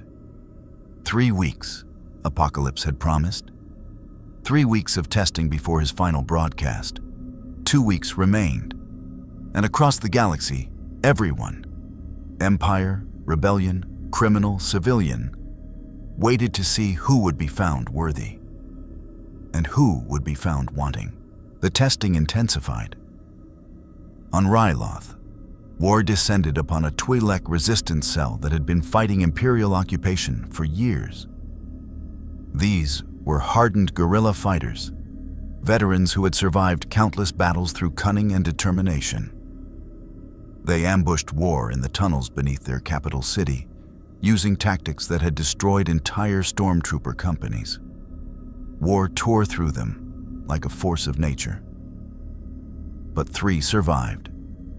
3 fighters who adapted mid-combat, who learned from watching their comrades fall, who found ways to exploit the brief moments between war's regeneration cycles. When the battle ended, war stood before them, bloodied but not beaten, impressed but not merciful. "You 3 have proven worthy," War announced, his voice echoing through the tunnel. "You will be enhanced, transformed into warriors beyond your species' limitations, or you will refuse and die here, honorably but pointlessly. Choose." 2 accepted. 1 refused. War killed the 3rd quickly, without cruelty, then used Apocalypse's technology to begin the enhancement process on the others. When it was complete, 2 Twi'leks stood transformed. Their bodies augmented with biomechanical enhancements, their strength increased tenfold, their speed beyond natural limits. "Go," War commanded. "Tell your resistance what you have become. Show them what true strength offers. Let them choose between continuing their futile rebellion against the Empire or joining a force that could actually reshape this galaxy." On Ord Mantell, famine found a different kind of strength. The planet's inhabitants were merchants and traders, beings who had survived through adaptability and resource management rather than combat prowess. When famine's hunger began draining the population, they didn't fight. They negotiated. "You consume life energy," their spokesman, a Celestin named Nien Nunb, said through a translator as he stood before famine in Ord Mantell's trading plaza. "But consumption requires supply. Kill us all and you starve. Drain us slowly and we weaken until we're worthless. But allow us to thrive, to grow strong, and we become a sustainable resource." Famine studied him with hollow eyes. The concept intrigued her. Most civilizations either fought or fled. This one proposed symbiosis. "You offer yourself as cattle?" she asked, her voice carrying the weight of eternal hunger. "We offer ourselves as partners," Nien corrected. "You gain a population that feeds you willingly, in measured amounts that we can sustain. We gain your protection and the opportunity to prove our worth through our survival and adaptation. Both sides benefit. Both sides grow stronger." The negotiation took hours. In the end, famine accepted, with modifications. The strongest citizens of Ord Mantell would contribute their excess life energy regularly, a tithe paid not to government, but to power itself. In exchange, famine would enhance their hardiest individuals, creating a population more resilient to her draining effect. It was pragmatism over philosophy. Survival through adaptation, exactly what Apocalypse preached. When Famine reported this development to her master, Apocalypse's response was approving. "Good. Not all strength is displayed through combat. Those who find innovative solutions to impossible problems demonstrate evolutionary potential. Ord Mantell has proven worthy of survival. Mark them as such. But not every world adapted so successfully. On Ta'anab, Pestilence's plagues had killed 80% of the population within 3 days. The survivors huddled in quarantine zones, terrified as their bodies fought infections that evolved faster than any natural disease. The Empire had quarantined the entire planet, willing to sacrifice millions to prevent spread. Among the survivors was a young medical researcher named Dr. Chelly Afra, resourceful, brilliant, and utterly amoral when survival was at stake. While others prayed or despaired, Afra studied the plague samples, analyzing their structure with whatever equipment she could salvage. "It's beautiful," she muttered to herself. Eye pressed to a microscope jury-rigged from medical droids and black market tech. Absolutely beautiful. The pathogen doesn't just attack, it adapts to each host's immune response. It's learning. Every person it infects makes it smarter.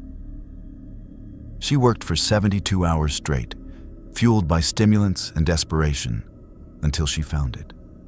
A pattern in the adaptation. The plague was testing immune systems, yes, but it wasn't trying to kill efficiently. It was trying to find hosts that could survive, could adapt, could force it to evolve in response. It was Apocalypse's philosophy made microscopic. Armed with this understanding, Afra created a retrovirus. Not a cure, but a challenge. Something that would force the plague to evolve in a specific direction. One that made it less lethal while maintaining its adaptive properties. She released it into Ta'anab's atmosphere without authorization, without certainty it would work. It did. Within a week, the death rate plummeted. The plague still infected, still tested. But now survivors emerged stronger, their immune systems enhanced by the ordeal. Ta'anab's population had been culled from billions to millions. But those millions were changed. Hardier, more resistant to disease, capable of surviving environments that would have killed their ancestors. Pestilence arrived personally to investigate what had interfered with her work. She found Afra in a ruined medical facility, exhausted but defiant. "You altered my plague," Pestilence observed, neither angry nor pleased. "You forced it to evolve in a direction you chose, rather than allowing natural selection to proceed. Arrogant, yet effective." "I figured if you're going to test us, might as well test you back," Afra said, too tired to be properly afraid. "Your philosophy works both ways, right? The strong survive. Well, I survived. And I made everyone else who survived even stronger. If that's not worthy, I don't know what is." Pestilence regarded her for a long moment. Then she smiled, a terrible expression on her disease-ravaged features. "You are correct. Your strength lies not in enduring the test, but in reshaping it to serve your survival. This is evolutionary thinking. You will come with me to meet the Master. He will be interested in one who understands adaptation so intuitively." On Coruscant, Emperor Palpatine watched reports of these developments with calculating interest. Apocalypse's testing was indeed separating strong from weak, but the results were more complex than simple culling. Some worlds adapted, some negotiated, some found innovative solutions. The galaxy was evolving in real time, forced to adapt or die under pressure from a being who existed outside normal parameters. "It's brilliant," Palpatine admitted to his private chambers, a rare moment of genuine appreciation. "Cruel, brutal, wasteful, but brilliant. He's not conquering through force of arms. He's forcing natural selection at civilizational scale. Those who survive will be harder, stronger, more capable, a more useful population for whoever ultimately rules them." But that raised the question, who would rule them? Apocalypse? The Empire? Or would the survivors simply reject all authority, having been forced to rely on their own strength? Elsewhere on Coruscant, in a training facility deep beneath the Imperial Palace, Darth Vader watched a holographic recording for the 100th time. Luke Skywalker, deflecting blaster bolts blindfolded during the flight to Alderaan. The boy's movements were untrained, but intuitive, guided by the Force with natural talent Vader hadn't seen since himself, before the fall. "He could be magnificent," Vader said aloud, though no one was present to hear. "Trained properly, guided by the dark side's power, he could surpass even me." The thought should have threatened him. Instead, Vader felt something he hadn't experienced in years: hope. Not the weak sentiment the Jedi preached, but Sith hope. The anticipation of greater power, of evolution through the dark side's gifts. If Apocalypse wanted to test the galaxy's champions, then let him test Luke Skywalker, Vader's son, trained in Sith arts, standing as proof that the dark side offered strength beyond any molecular manipulation. But first, he had to find the boy. Intelligence suggested Luke was with the rebel fleet, but the rebellion had scattered after Yavin, and tracking them through the Force was complicated by Apocalypse's presence, creating distortions across the galaxy. Vader's meditation was interrupted by an urgent communication from Admiral Payet. "Lord Vader, we have a situation. One of Apocalypse's horsemen, War, has broken through the blockade. He's heading toward the Corellian Run. If he reaches that hyperspace lane, he could spread the testing across the core worlds within days." Vader stood immediately. "Dispatch a fleet to intercept. I will join them personally." "My lord, the Emperor ordered you to remain on Coruscant." "The Emperor wants results." Vader cut him off. "If War reaches the core, panic will spread faster than any plague Pestilence can create. I will stop him." Vader moved through the palace with renewed purpose. War had proven formidable in their single encounter on Tatooine. but Vader had learned from that battle. He understood the Horsemen's capabilities now: enhanced speed and strength, regeneration, blade generation, tactical brilliance. Formidable, but not invincible. The Dark Lord of the Sith would demonstrate the difference between enhanced biology and mastery of the Force. On the Millennium Falcon, currently hidden in an asteroid field near Hoth, Han Solo was having an argument with Princess Leia that had been building since his arrival at the Rebel base. "You want me to what?" Han demanded, incredulous. "Make contact with Apocalypse," Leia repeated patiently. "You were on Tatooine. You saw his power firsthand. You escaped, which means you demonstrated some quality he found interesting enough not to pursue. That gives you leverage for negotiation. Or it means I was lucky enough to get away before he noticed me." Han shot back. "Your Highness, with all due respect, that thing reshaped an entire city like it was made of clay. His horsemen kill Star Destroyers. What exactly am I supposed to negotiate with? My charming personality? If necessary, yes." Leia's tone turned serious. "Han, the Empire can't stop him. We certainly can't fight him. But maybe, just maybe, we can convince him that his testing is destroying the very strength he claims to value. That forcing entire populations through trials by fire doesn't create strength. It creates trauma and desperation. And you think he'll listen to a smuggler? I think he might listen to someone who survived through cunning and adaptability rather than raw power. That's a different kind of strength. One his philosophy should acknowledge." Han looked at Chewbacca, who growled his opinion that this was a terrible idea, but they'd survived terrible ideas before. "Fine," Haynes sighed. "But when this gets me killed or transformed into some kind of biomechanical horror, I'm haunting you. Both of you." Leia smiled, a rare, genuine expression in these dark times. "Deal. Chewie, make sure he comes back in one piece." The Wookiee barked an affirmative, then added a comment that made Han glare. "No, I don't need you to protect me," Han protested. "I just need you to... Okay, yes. Protect me. Happy?" But before they could depart, alarms screamed through the Falcon's cockpit. Sensors had detected something emerging from hyperspace nearby, not an Imperial ship, but something else. Something that registered power signatures the sensors couldn't properly categorize. On the view screen, a figure materialized against the asteroid field's backdrop.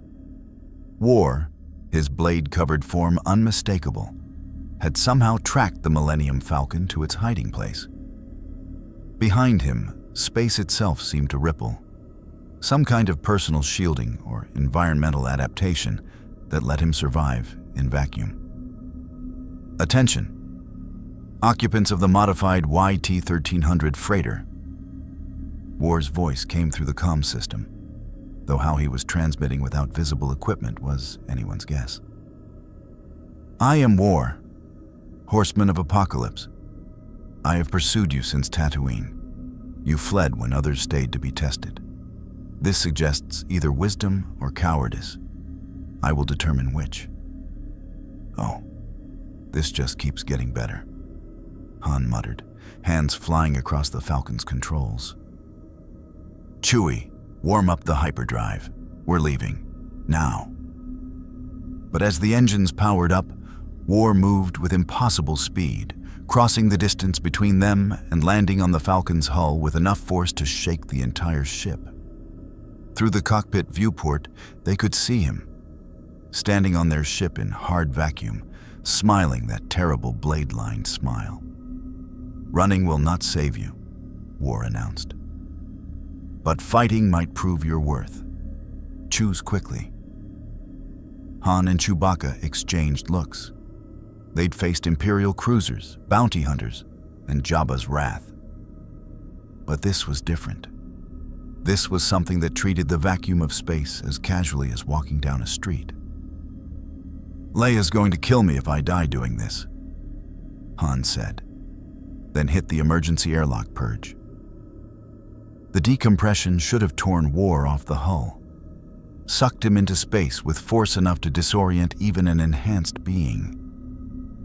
Instead, War simply anchored himself with blades that pierced through the Falcon's armor like it was paper, riding out the blast of escaping atmosphere.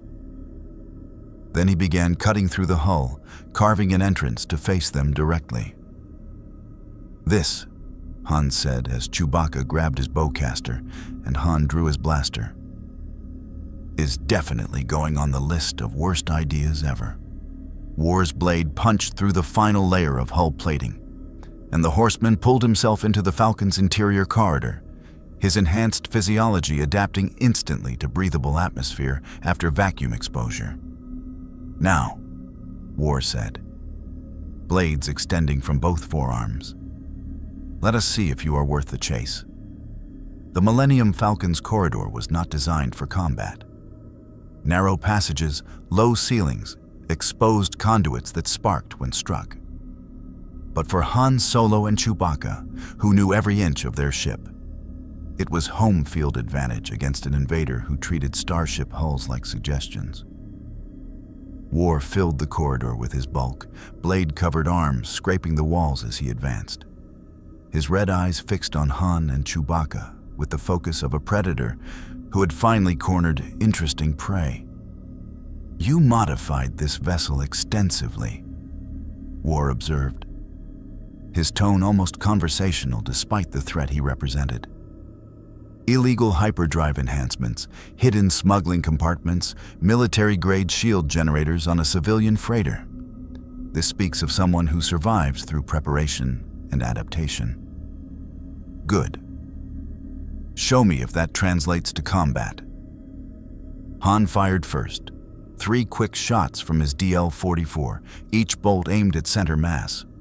War didn't dodge. The blaster fire struck his chest, and for a moment, char marks appeared on his enhanced flesh. Then the wounds began healing, tissue regenerating before their eyes. "Adequate weaponry," War commented, "but insufficient stopping power." Chewbacca's bowcaster roared next, its kinetic bolt carrying enough force to punch through stormtrooper armor. The shot hit War's shoulder, actually staggering him backward 2 steps. The Horseman looked down at the impact site with something like approval. "Better. The Wookiee understands that energy weapons alone won't suffice. But you're still thinking conventionally, trading fire, hoping to overwhelm regeneration with sustained damage." "Predictable." War moved with explosive speed, closing half the distance before Han could fire again. But instead of continuing his attack, Han slammed his fist against a wall panel. Emergency bulkheads dropped from the ceiling, 500 kilograms of reinforced durasteel designed to seal off sections during hull breaches. The bulkhead slammed down on War's extended arm, pinning it. For the first time, the Horseman showed actual pain. His regeneration couldn't counter the continuous crushing pressure. Blades retracted involuntarily as War's enhanced physiology tried to pull the limb free. "Unconventional," War grunted, genuine respect in his voice. "You use your environment as a weapon. Intelligence over direct force. Perhaps you are worth this chase after all." Then he did something that made both Han and Chewbacca freeze. War's trapped arm began to change at the molecular level, the bones and tissue restructuring themselves. In seconds, he'd compressed the limb enough to slide it free from the bulkhead, then immediately expanded it back to normal size. Did he just reshape his own arm? Han breathed. "Apocalypse's gift," War explained, flexing the recovered limb. "Molecular manipulation, shared in limited degree with his Horsemen. We are not merely enhanced, we are evolutionarily superior. Now, shall we continue?" But the delay had given Chewbacca time to think. The Wookiee roared something that Han immediately understood. They couldn't win this fight directly, but they didn't need to. They just needed to reach the cockpit and jump to hyperspace before war killed them. Right. Chewie, you go high, I'll go low. They split, Han sliding along the floor while Chewbacca used his considerable strength to swing from an overhead conduit. War had to choose, and chose Chewbacca, recognizing the Wookiee as the greater physical threat.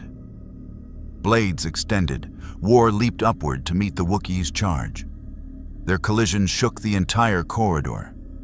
Chewbacca's raw strength versus War's enhanced physiology and blade-covered body. The Wookiee's fur absorbed some of the cutting damage.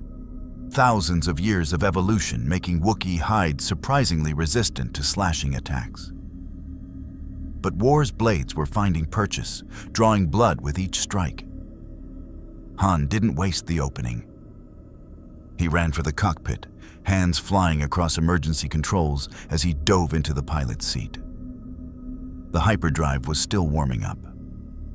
But they had seconds at best before War finished with Chewbacca and came for him. In the corridor, Chewbacca was losing.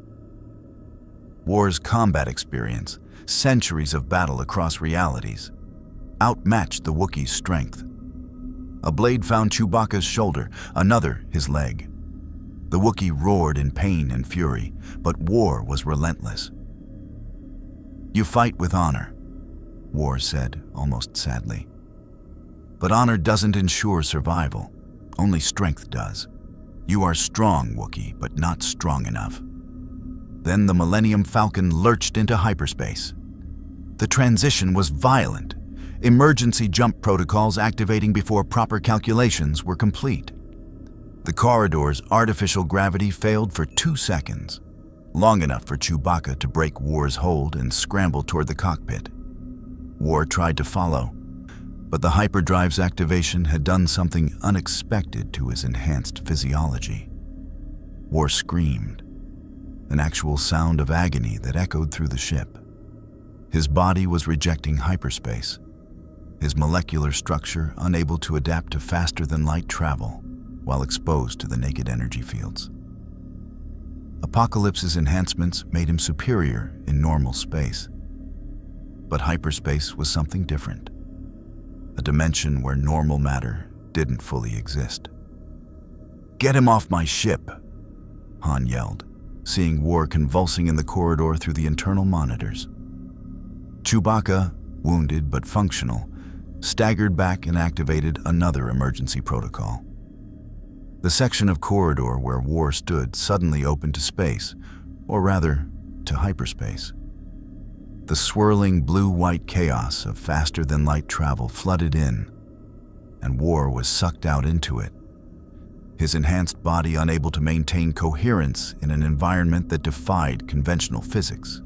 The emergency seal reactivated, and the corridor was empty save for scorched walls and Chewbacca's blood. "Is he dead?" Han asked, not daring to believe it could be that easy. Chewbacca growled negative. War was enhanced, adapted, possibly immortal like his master. But he was gone, ejected into hyperspace. Whether he'd survive, they didn't know. But they'd bought themselves time. "Good enough," Han decided. "Let's get you to the medical bay, then put as much distance between us and Tatooine as possible." But as he spoke, a communication came through. Not from the rebel fleet, but from an encrypted Imperial channel. Darth Vader's unmistakable voice filled the cockpit. "Captain Solo, I know you are listening. I am en route to intercept War, the Horsemen who just attacked your vessel. I propose a temporary alliance. You have intelligence on Apocalypse's capabilities. I have the power to confront them. Together, we may survive what's coming. Refuse, and both our factions will fall separately." Han stared at the comm unit like it had grown teeth. Vader, Darth Vader, was proposing an alliance. The man who tortured people Han knew, who enforced the Empire's tyranny, who was the second most feared being in the galaxy. "This is insane," Han muttered. Chewbacca growled agreement, but also pointed out that insane seemed to be the new normal since Apocalypse arrived. Before Han could respond, another presence made itself known. The Falcon's sensors detected something emerging from hyperspace ahead of them, something that shouldn't be possible. War, somehow, had not only survived ejection into hyperspace, but had tracked them, followed them, and was now materializing directly in their path. But he wasn't alone. Beside War's regenerating form, something else coalesced in normal space. A ship, if it could be called that. A construct of organic and technological matter fused together, pulsing with energy that made the Falcon's sensors scream warnings. And standing on its surface, visible through the view screen, was Apocalypse himself. "Impressive!" Apocalypse's voice boomed across all frequencies simultaneously, as if he was speaking directly into their minds as much as through technology. "You damaged one of my horsemen. You found a weakness in enhancements designed across millennia. Captain Solo, you have proven yourself resourceful. The Wookiee has demonstrated warrior spirit. You are both worthy of testing at the highest level." "Oh, come on," Han groaned. "We passed. We survived. Isn't that enough?" "Survival is merely the beginning," Apocalypse replied. "True strength requires continual testing, endless adaptation. You will join me, or you will join the countless civilizations that refused evolution and perished into dust." Then space twisted again, and Darth Vader's personal shuttle emerged from hyperspace, flanked by 3 Star Destroyers. The Dark Lord's presence was palpable, even through the void. A cold darkness that pressed against Apocalypse's ancient power like opposing magnetic fields. "Apocalypse!" Vader's voice carried across the comm channels with mechanical precision. "You test the weak and claim to value strength, but you avoid facing the truly powerful directly. Face me now, without your horsemen as shields. Prove your philosophy with action rather than words." Apocalypse turned his attention to Vader, and for a moment, the two beings simply regarded each other across the emptiness of space. Ancient mutant versus Dark Lord. Molecular manipulation versus force mastery. Millennia-old philosophy versus Sith determination. "Very well," Apocalypse said. "I accept your challenge, Darth Vader. We will determine which power is supreme, the force that binds your galaxy, or the evolution that transcends all cosmic bindings." War, fully regenerated now, moved to join his master. But Apocalypse raised a hand. "No, this test is mine alone. Return to Tatooine, ensure the others continue their work. The galaxy must see that no single champion, not Jedi, not Sith, not Empire, not Rebellion, can stand against what I represent." War bowed and departed, his form shimmering as some kind of personal transport technology activated. Han watched this exchange with growing horror. "Chewie, I think we should leave. Right now, before we get caught in whatever's about to happen." But Vader's voice stopped him. "Solo, stay. Bear witness. When this is over, you will carry word to the Rebellion of what transpires when their enemies unite against a common threat. Perhaps it will teach them the value of setting aside futile resistance. Or it'll teach me to find a nice quiet corner of the galaxy and never leave," Han muttered. But he didn't activate the hyperdrive. Partially because Vader had demanded it, but mostly because, Force help him, he wanted to see how this turned out. Apocalypse's organic tech vessel drifted closer to Vader's shuttle. Both beings emerged into open space, Vader in his environmental suit and armor, sustained by the Force and his cybernetics. Apocalypse with no protection, but his own molecular manipulation, adapting his body to survive vacuum as easily as breathing. They met in the void between ships, two silhouettes backlit by distant stars. "I have studied you, Vader," Apocalypse began.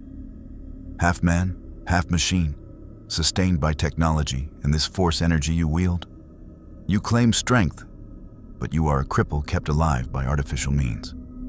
Without your suit, you die in minutes." "And you are ancient refuse," Vader countered, "who has survived by fleeing dying civilizations rather than saving them. You test the weak because you fear facing the strong on equal terms. Your philosophy is cowardice dressed as wisdom." Apocalypse's eyes blazed brighter. "Then let us test which philosophy proves true. Come, Dark Lord, show me if your force can stand against 5,000 years of evolutionary superiority." Vader ignited his lightsaber, the red blade casting crimson light across both their forms, and channeled the dark side into his body, enhancing his speed, his strength, his reaction time beyond human limits. Then they clashed. The battle that followed defied description. Vader's lightsaber carved through space in perfect arcs, each strike backed by decades of refined technique and force-enhanced power. But Apocalypse simply flowed around the attacks, his body becoming liquid when the blade approached, solidifying to strike back with fists that could pulverize durasteel. Vader used the Force to hurl debris at supersonic speeds. Apocalypse caught the projectiles and reshaped them mid-flight, turning Vader's attacks into new weapons directed back at their source. The Dark Lord created a force barrier, invisible but impenetrable to conventional attacks. Apocalypse's fist struck it, and the barrier held. But then, Apocalypse began vibrating his hand at the molecular level, finding the frequencies that disrupted the force field's cohesion. The barrier cracked, shattered. Vader unleashed Force lightning, pure dark side energy that had killed Jedi Masters. The lightning struck Apocalypse full force, billions of volts designed to overload organic systems and shut down neural pathways. Apocalypse absorbed it. His body simply adapted, channeling the energy through enhanced cellular structures, dispersing it harmlessly. Then he returned it, not as lightning, but as directed molecular disruption, a wave that caused matter itself to become unstable. Vader felt his armor beginning to decay and immediately reinforced it with the Force, holding the molecular structure together through sheer will. The effort cost him, draining his reserves faster than any conventional battle. They broke apart, both combatants assessing, adapting, preparing their next moves. "You are worthy," Apocalypse admitted. "More worthy than any I have faced in this galaxy. Your dark side power rivals cosmic forces I've encountered across realities. But it has a weakness." "Explain," Vader demanded, his respirator working overtime to supply his damaged lungs with oxygen. "The Force requires focus, concentration, will. Disrupt that, and your power fails." Apocalypse raised both hands. And suddenly, Vader felt it. A telepathic assault that bypassed his Force defenses entirely. Apocalypse's mental attack wasn't using the Force, wasn't something Vader's training had prepared him for. It was pure psionic power, evolved over millennia, striking directly at Vader's consciousness. Vader's concentration wavered, his Force enhancement faltered. For a terrible moment, he was just Anakin Skywalker again, broken, burned, sustained only by machinery that was beginning to fail under Apocalypse's molecular assault. Then he heard her voice. "Padme." No, a memory of Padme. The last thing she'd said before dying. "There's still good in you, I know it." And beneath that memory, something else. His son, Luke, alive, strong in the Force, representing everything Anakin had been before his fall. Vader drew on that, not the dark side's hate, but something deeper. The connection between father and son, the bond that not even Apocalypse's power could sever. Through the Force, across the galaxy, he felt Luke's presence and used it as an anchor. The telepathic assault shattered against this bond. Vader's consciousness stabilized. "Interesting," Apocalypse said, pulling back. "You draw strength from connection rather than isolation. Most dark side users I've sensed feed on separation, on cutting themselves off from others. But you maintain bonds even while claiming to serve only darkness. Curious. You understand nothing of the Force?" Vader replied, his voice strained but defiant. "It binds all things. Even in darkness, we are connected. Even in hatred, we are linked to what we once loved." Apocalypse considered this, then smiled. "Then perhaps this galaxy has more to teach me than I thought." "Very well, Vader. You have proven yourself. You will not be culled. You will be observed, studied, perhaps eventually enhanced, if you prove capable of accepting evolution. I require no enhancement from you. We shall see. When the testing concludes, when all champions have been measured and all philosophies proven or disproven, we will speak again. Until then," Apocalypse raised his hand, and Vader felt molecular manipulation attempting to grip his body. But the Dark Lord was ready this time. He poured Force energy into maintaining his physical integrity, creating a field that Apocalypse's power couldn't easily penetrate. Stalemate. Again. Until then, Apocalypse finished. "Consider what I offer.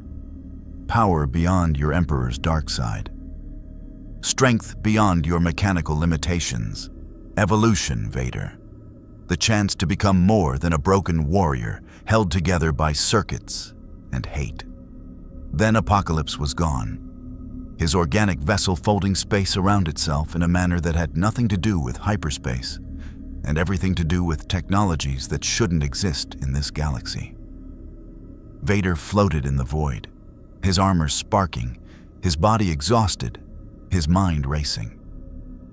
He had survived, had even fought Apocalypse to a draw, briefly. But the cost had been immense, and he knew with certainty that a prolonged battle would have ended in his defeat. Apocalypse was holding back. Testing, yes, but not committing his full power.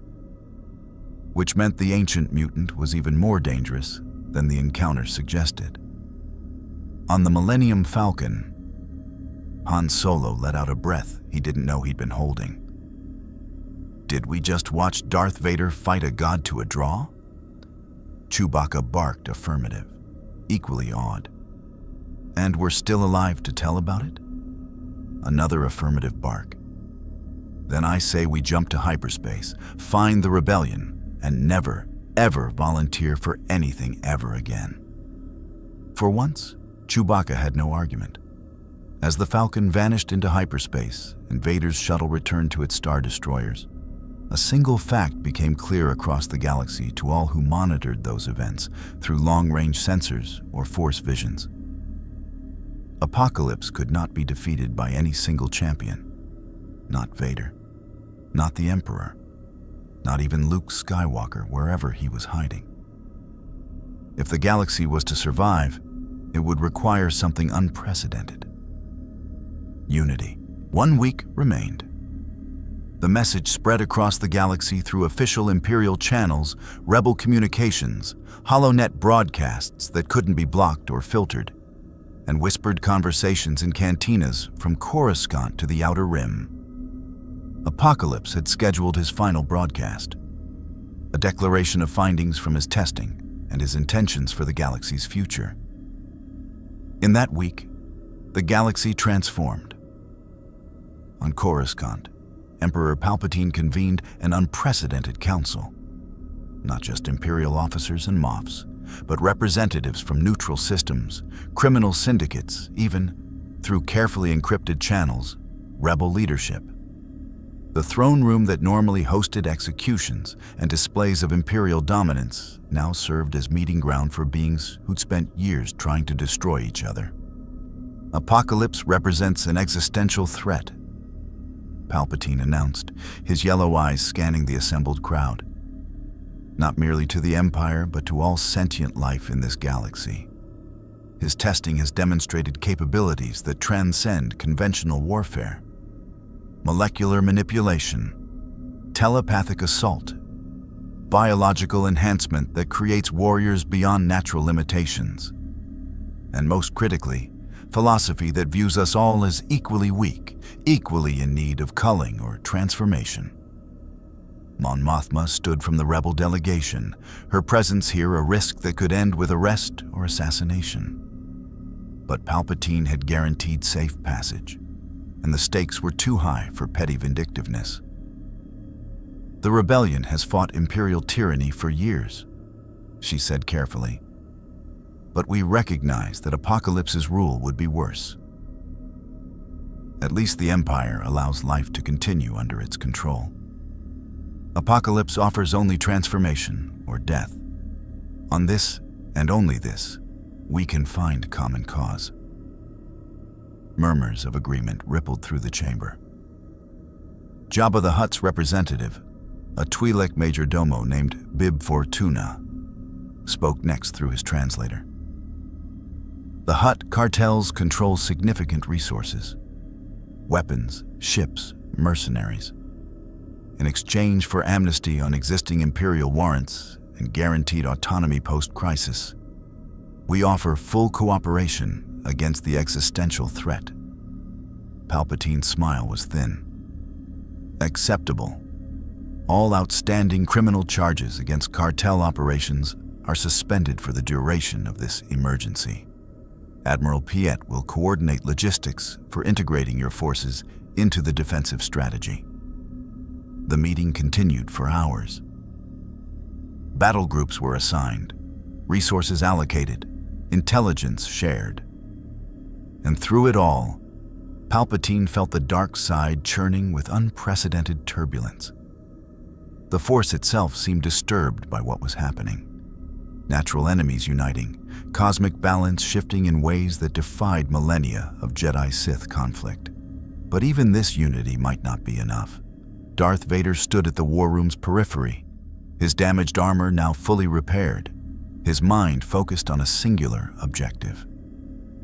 Through the Force, he could feel Luke Skywalker. His son was with the Rebel fleet, currently hidden near Hoth. The boy's presence blazed like a beacon in Vader's senses, strong and pure and untrained. If Apocalypse wins, Vader thought, Luke dies, either culled as weak or transformed into something unrecognizable. That cannot happen. For the first time since his fall to the dark side, Vader found himself motivated by something other than power or vengeance. Protection. Paternal instinct that he'd thought burned away on Mustafar was reasserting itself. Luke had to survive. And if that meant temporarily allying with rebels, criminals, and anyone else who could contribute to Apocalypse's defeat, so be it. On Tatooine, in the transformed heart of Mos Eisley, Apocalypse sat in meditation, surrounded by his horsemen. War had returned from his encounter with Solo and Vader, regenerated and philosophical about his stalemate. Famine reported successful negotiations with Ord Mantell and 3 other systems who'd chosen symbiosis over resistance. Pestilence detailed the populations that had adapted to her plagues, noting which species showed greatest evolutionary potential. Death remained silent, her thoughts on her confrontation with Vader unreadable. The galaxy responds, Apocalypse observed. They unite against me, set aside their petty conflicts to face what they perceive as greater threat. This is adaptation. This is evolutionary pressure creating cooperation, exactly as I predicted. Do we proceed with the final testing, Master? War asked. Or do we acknowledge their response as proof of strength? Apocalypse's eyes blazed. We proceed. Unity born from fear is temporary, cosmetic. True strength requires more than alliance of convenience. It requires fundamental transformation of individuals, of societies, of philosophies themselves. I will push them to their breaking point. Then we will see if their unity holds. He stood, his massive form radiating power that made the pyramid's transformed stone hum with resonance. In 1 week, I will demonstrate what true power means. I will take their combined might, empire, rebellion, criminals, force users, and test it against strength they cannot comprehend. If they survive, if they adapt, if they prove worthy, then this galaxy may be allowed to continue evolving under my guidance. If not, he didn't finish the sentence. His horsemen understood. Worlds would be reshaped, populations culled, weakness burned away, until only the strong remained to build something new from the ashes. On Hoth, in the Rebel base's command center, Luke Skywalker stared at intelligence reports with growing horror. The casualties from Apocalypse's testing were staggering.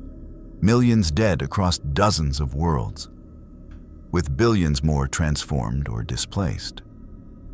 And now, this final broadcast, this ultimate test, promised escalation beyond anything they'd seen. We should evacuate, General Riacon argued. Get our people to safe distance before whatever Apocalypse plans. There is no safe distance, Leia countered. If he wins, if he breaks this alliance, there's nowhere in the galaxy we can hide. We stand together or we fall separately. Luke felt the weight of their arguments, but also something else, a presence in the Force, reaching out to him. Not Obi-Wan's ghost, though he'd felt that familiar touch several times since his mentor's death. This was different. Darker, colder, but also familiar somehow.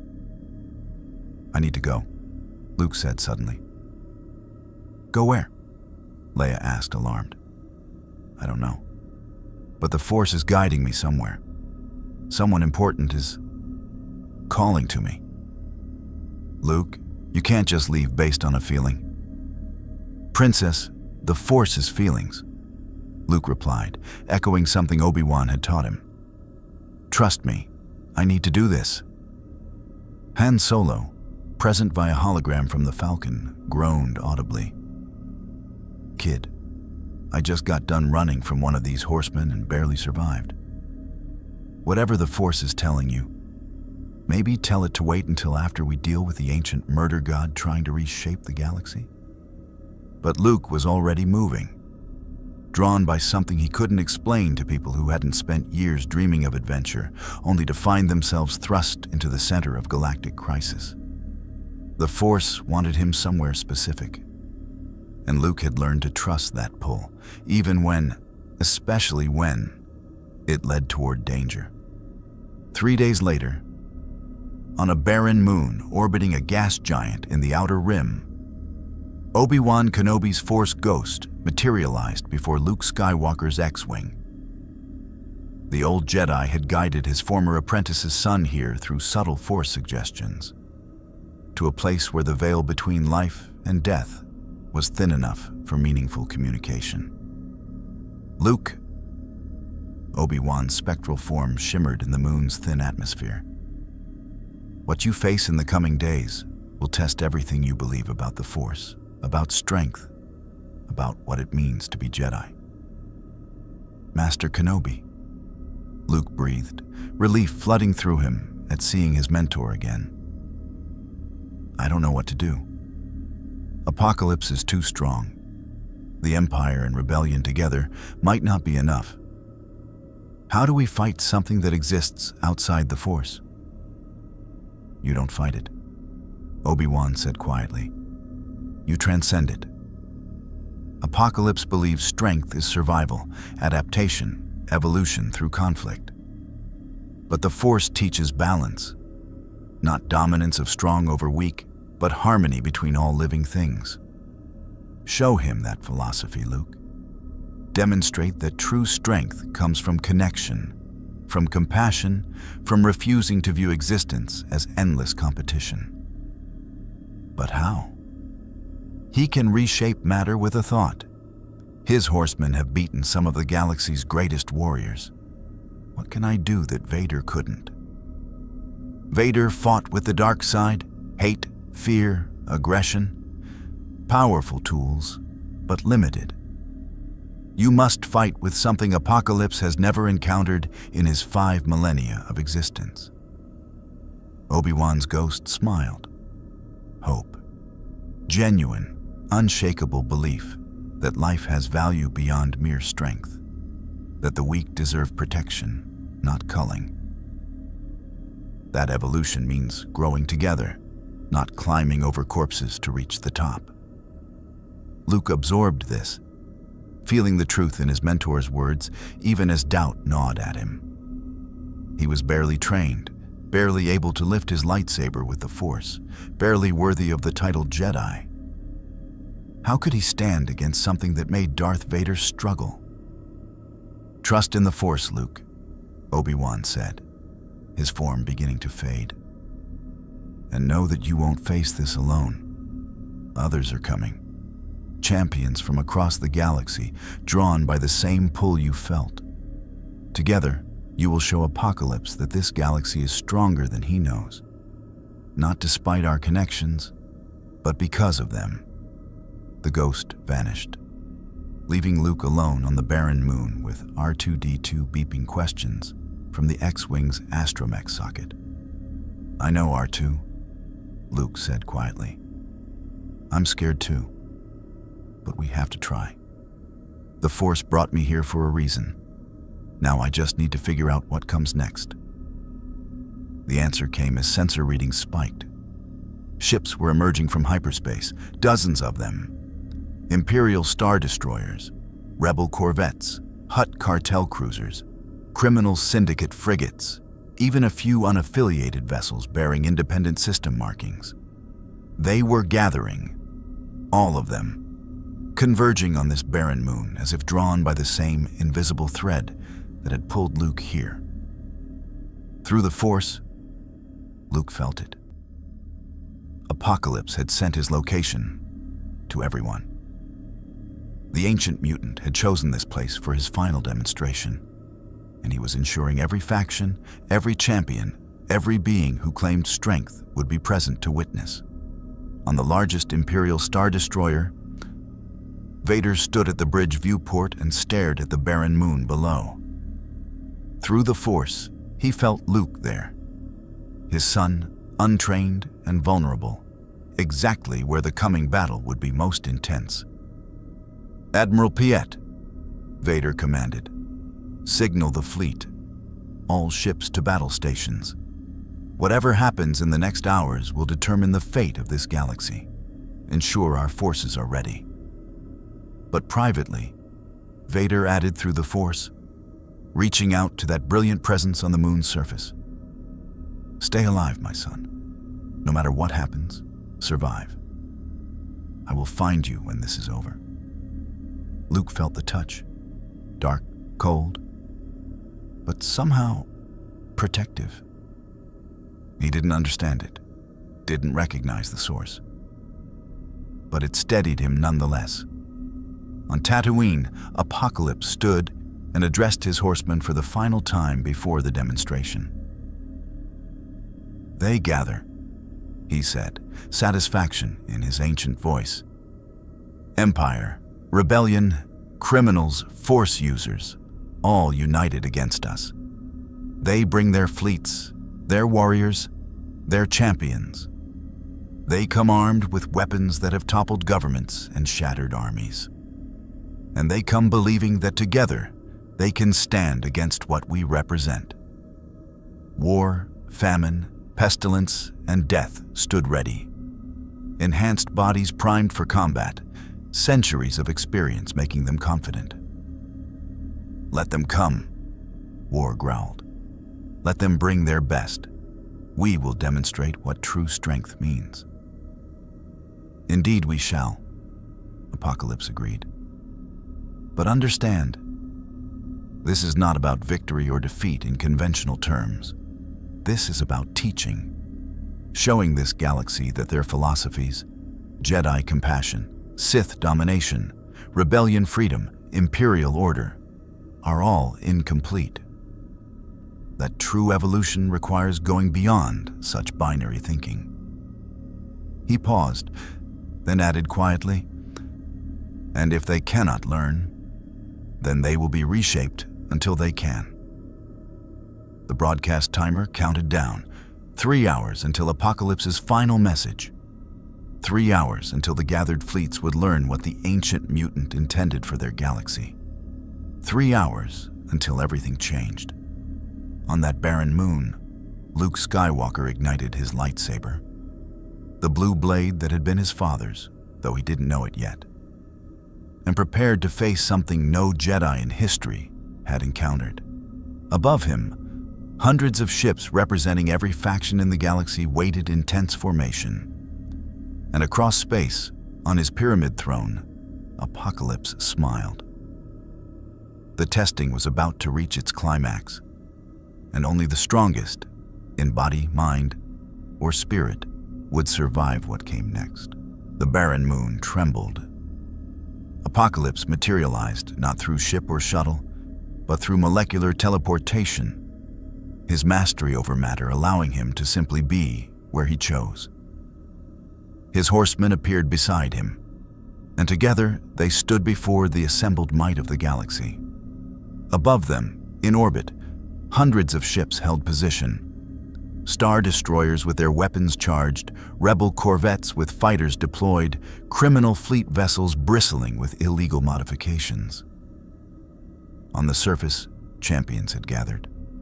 Luke Skywalker, his lightsaber ignited, standing alongside Leia Organa and Han Solo. Darth Vader, separate from the rebellion but united in purpose, his red blade casting crimson shadows. Scattered Jedi survivors who'd emerged from hiding. Mandalorian warriors in Beskar armor, bounty hunters seeking the ultimate prize. Imperial inquisitors, even Obi-Wan's Force ghost, visible only to those strong enough in the Force to perceive him. Apocalypse surveyed them all with eyes that had witnessed civilizations rise and fall. "You come in unity," he announced, his voice carrying across the moon and through every ship's communication system simultaneously. "Empire and rebellion, Jedi and Sith, criminal and law enforcer. You set aside your conflicts to face me. This is adaptation. This is evolution driven by survival instinct. I am impressed." "Then leave," Luke called out, his voice steady despite his fear. "You've tested us. We've adapted. We've proven we can change, can unite when necessary. Isn't that enough?" Apocalypse's gaze fixed on the young Jedi, and for a moment, there was something like recognition in his ancient eyes. "You are the one Vader protects through the Force, the untrained Force-sensitive who destroyed the Empire's greatest weapon. Tell me, young one, do you truly believe unity born from shared threat will survive once that threat is gone?" Luke hesitated, because honestly, he didn't know. The Empire and Rebellion had cooperated out of necessity. But could that cooperation last? Would it? "It doesn't matter," Leia interjected, stepping forward beside her brother. "What matters is that we're choosing to try. Choosing cooperation over conflict, unity over division. That's our strength. Not because we're forced to, but because we recognize it's right." "Noble words," Famine said, her hollow voice carrying hunger that made everyone present feel momentarily weak. "But words are cheap. Action defines strength." "Then witness our action," Vader's mechanical voice cut through. The Dark Lord stepped forward, and Luke felt shock ripple through the assembled crowd. Darth Vader, enforcer of imperial tyranny, was speaking for everyone. "We stand together. Empire, rebellion, independent systems. We will not submit to your testing. We will not accept transformation or culling. This galaxy is ours, flawed, divided, but ours. Leave now, or face consequences even your millennia of experience cannot anticipate." Apocalypse laughed, a sound like tectonic plates grinding. "You threaten me? With what? Your ships?" He gestured upward, and suddenly every vessel in orbit felt it. Molecular manipulation, attempting to break down their hull integrity to age their systems decades in seconds. But they'd prepared. Imperial engineers, working with rebel technicians and criminal mechanics, had developed shielding based on analysis of war and death's powers. Force users aboard each ship channeled energy to reinforce the shields. The effect wasn't perfect. Some ships began showing corrosion, but it held, barely. "You learned," Apocalypse acknowledged, pulling back his power. "Good. But can you do more than defend?" The answer came in coordinated bombardment. Turbo lasers from Imperial Star Destroyers, ion cannons from rebel frigates, plasma weapons from criminal vessels, missiles, torpedoes, kinetic impactors. Every weapon in the gathered arsenal fired simultaneously at the surface, where Apocalypse and his horsemen stood. The barrage was devastating, enough firepower to glass an entire continent. The moon's surface exploded in plasma and flame. When the smoke cleared, Apocalypse stood untouched. He'd created a molecular shield, a barrier where matter itself refused to be destroyed.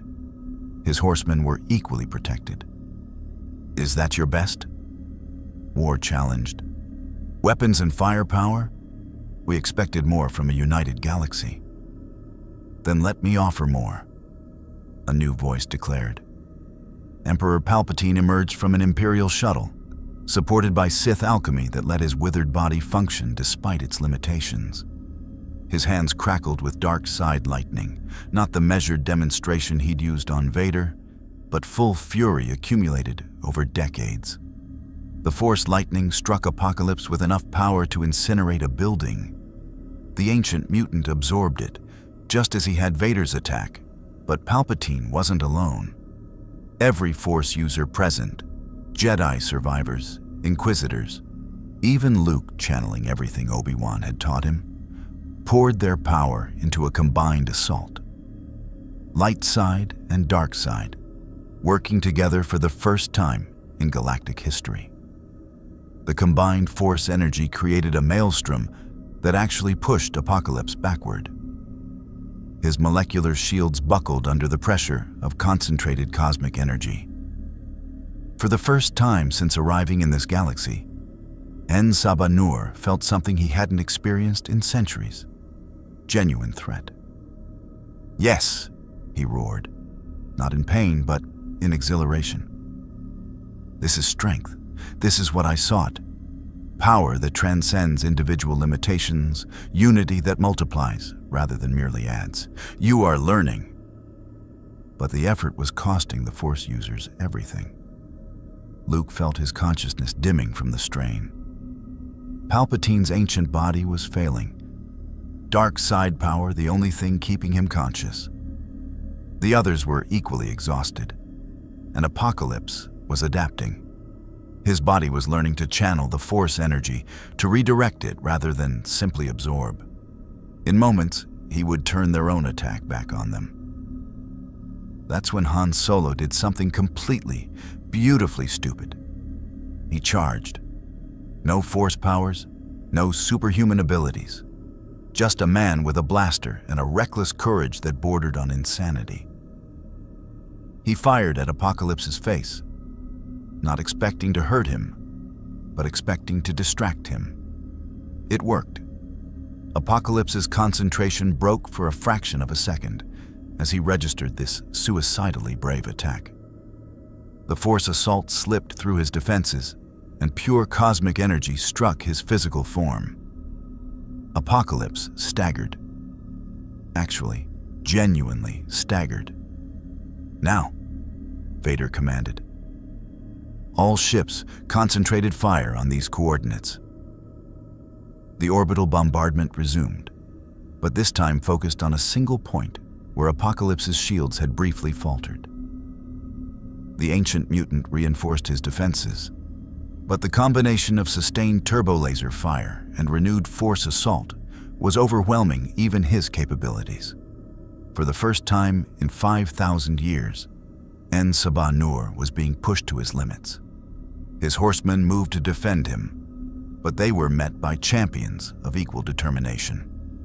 War faced a combined assault from Mandalorian warriors and Wookiee commandos. Famine found herself opposed by doctors and medics who'd studied her powers and developed countermeasures based on understanding rather than brute force. Pestilence encountered beings whose immune systems had been deliberately enhanced through controlled exposure to her plagues. Survivors from Tanab who'd returned to prove their adaptation. Death confronted Vader himself. Their previous stalemate now waited toward the Dark Lord because he fought not from hate, but from something deeper: the need to protect his son. The battle raged for hours. The barren moon's surface was transformed by molecular manipulation and weapon impacts, reshaped into a hellscape that would be studied by xenoarchaeologists for generations. Ships fell from orbit, their crews sacrificing themselves to maintain the assault. Champions died and were replaced by others who stepped forward despite knowing the odds. But slowly, impossibly, the tide was turning. Because Apocalypse had made a critical miscalculation. He'd assumed strength was individual, that power came from solitary superiority. He'd spent millennia surviving by being stronger, smarter, more adaptable than anyone around him. This galaxy was showing him something different. Here, strength multiplied through connection. The Force bound beings together in ways that transcended simple cooperation. The Empire's organizational superiority combined with Rebellion's creativity. Criminal innovation merged with military precision. Jedi compassion balanced Sith passion. They weren't just fighting as individuals. They were fighting as a galaxy, flawed, fractured, but unified in this moment by something more profound than shared threat. They were fighting for the right to remain themselves, to evolve at their own pace, to make their own mistakes, find their own solutions. Apocalypse felt his shields buckling. His horsemen were falling, not dead. Their enhancements made them nearly immortal, but incapacitated. War lay pinned under an AT-AT's foot.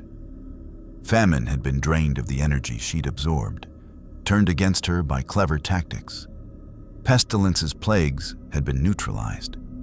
Death was locked in stasis by Vader's sustained force grip, and Apocalypse himself faced the full might of a galaxy that refused to be reshaped. "Enough," he said quietly, and the word carried weight that stopped the bombardment, silenced the weapons, drew all attention to him. "Enough. I have seen what I needed to see." He stood straighter, his form regenerating from the damage it had sustained. "You have proven yourselves worthy, not through individual strength, but through something I had not encountered in my long existence. Strength that grows from unity rather than being diminished by it. The force you wield is not mere power, but connection. And connection, I am beginning to understand, may be the ultimate form of evolution." "Does this mean you're leaving?" Luke asked, barely able to stand, supported by Leia.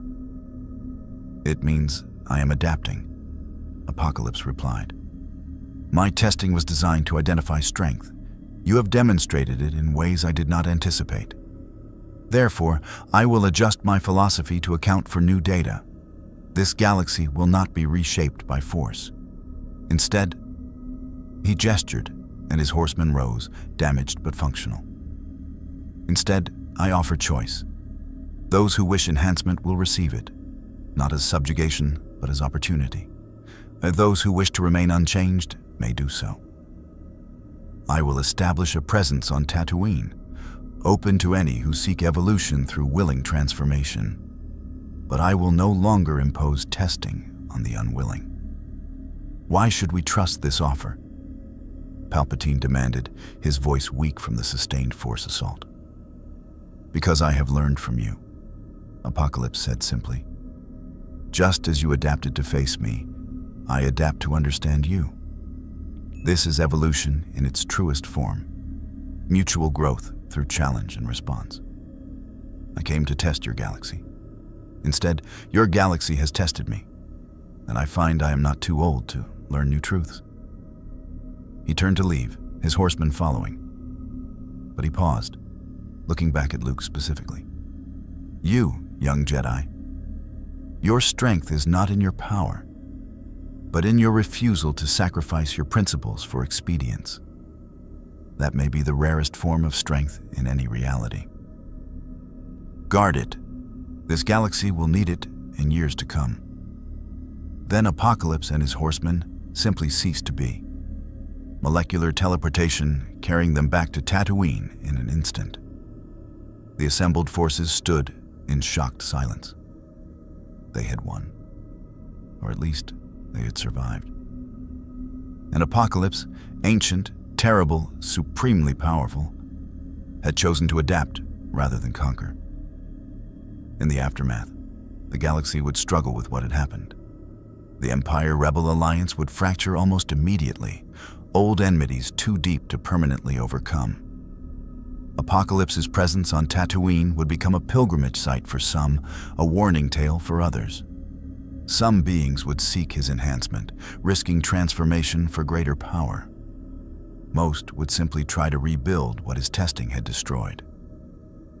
But something fundamental had changed. The galaxy had seen what unity could accomplish.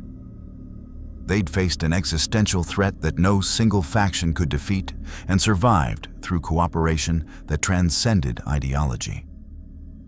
And on that barren moon, as ships began returning to their respective factions, Luke Skywalker looked at Darth Vader, felt through the Force the connection between them that he didn't yet understand, and wondered if perhaps the true lesson wasn't about defeating external threats.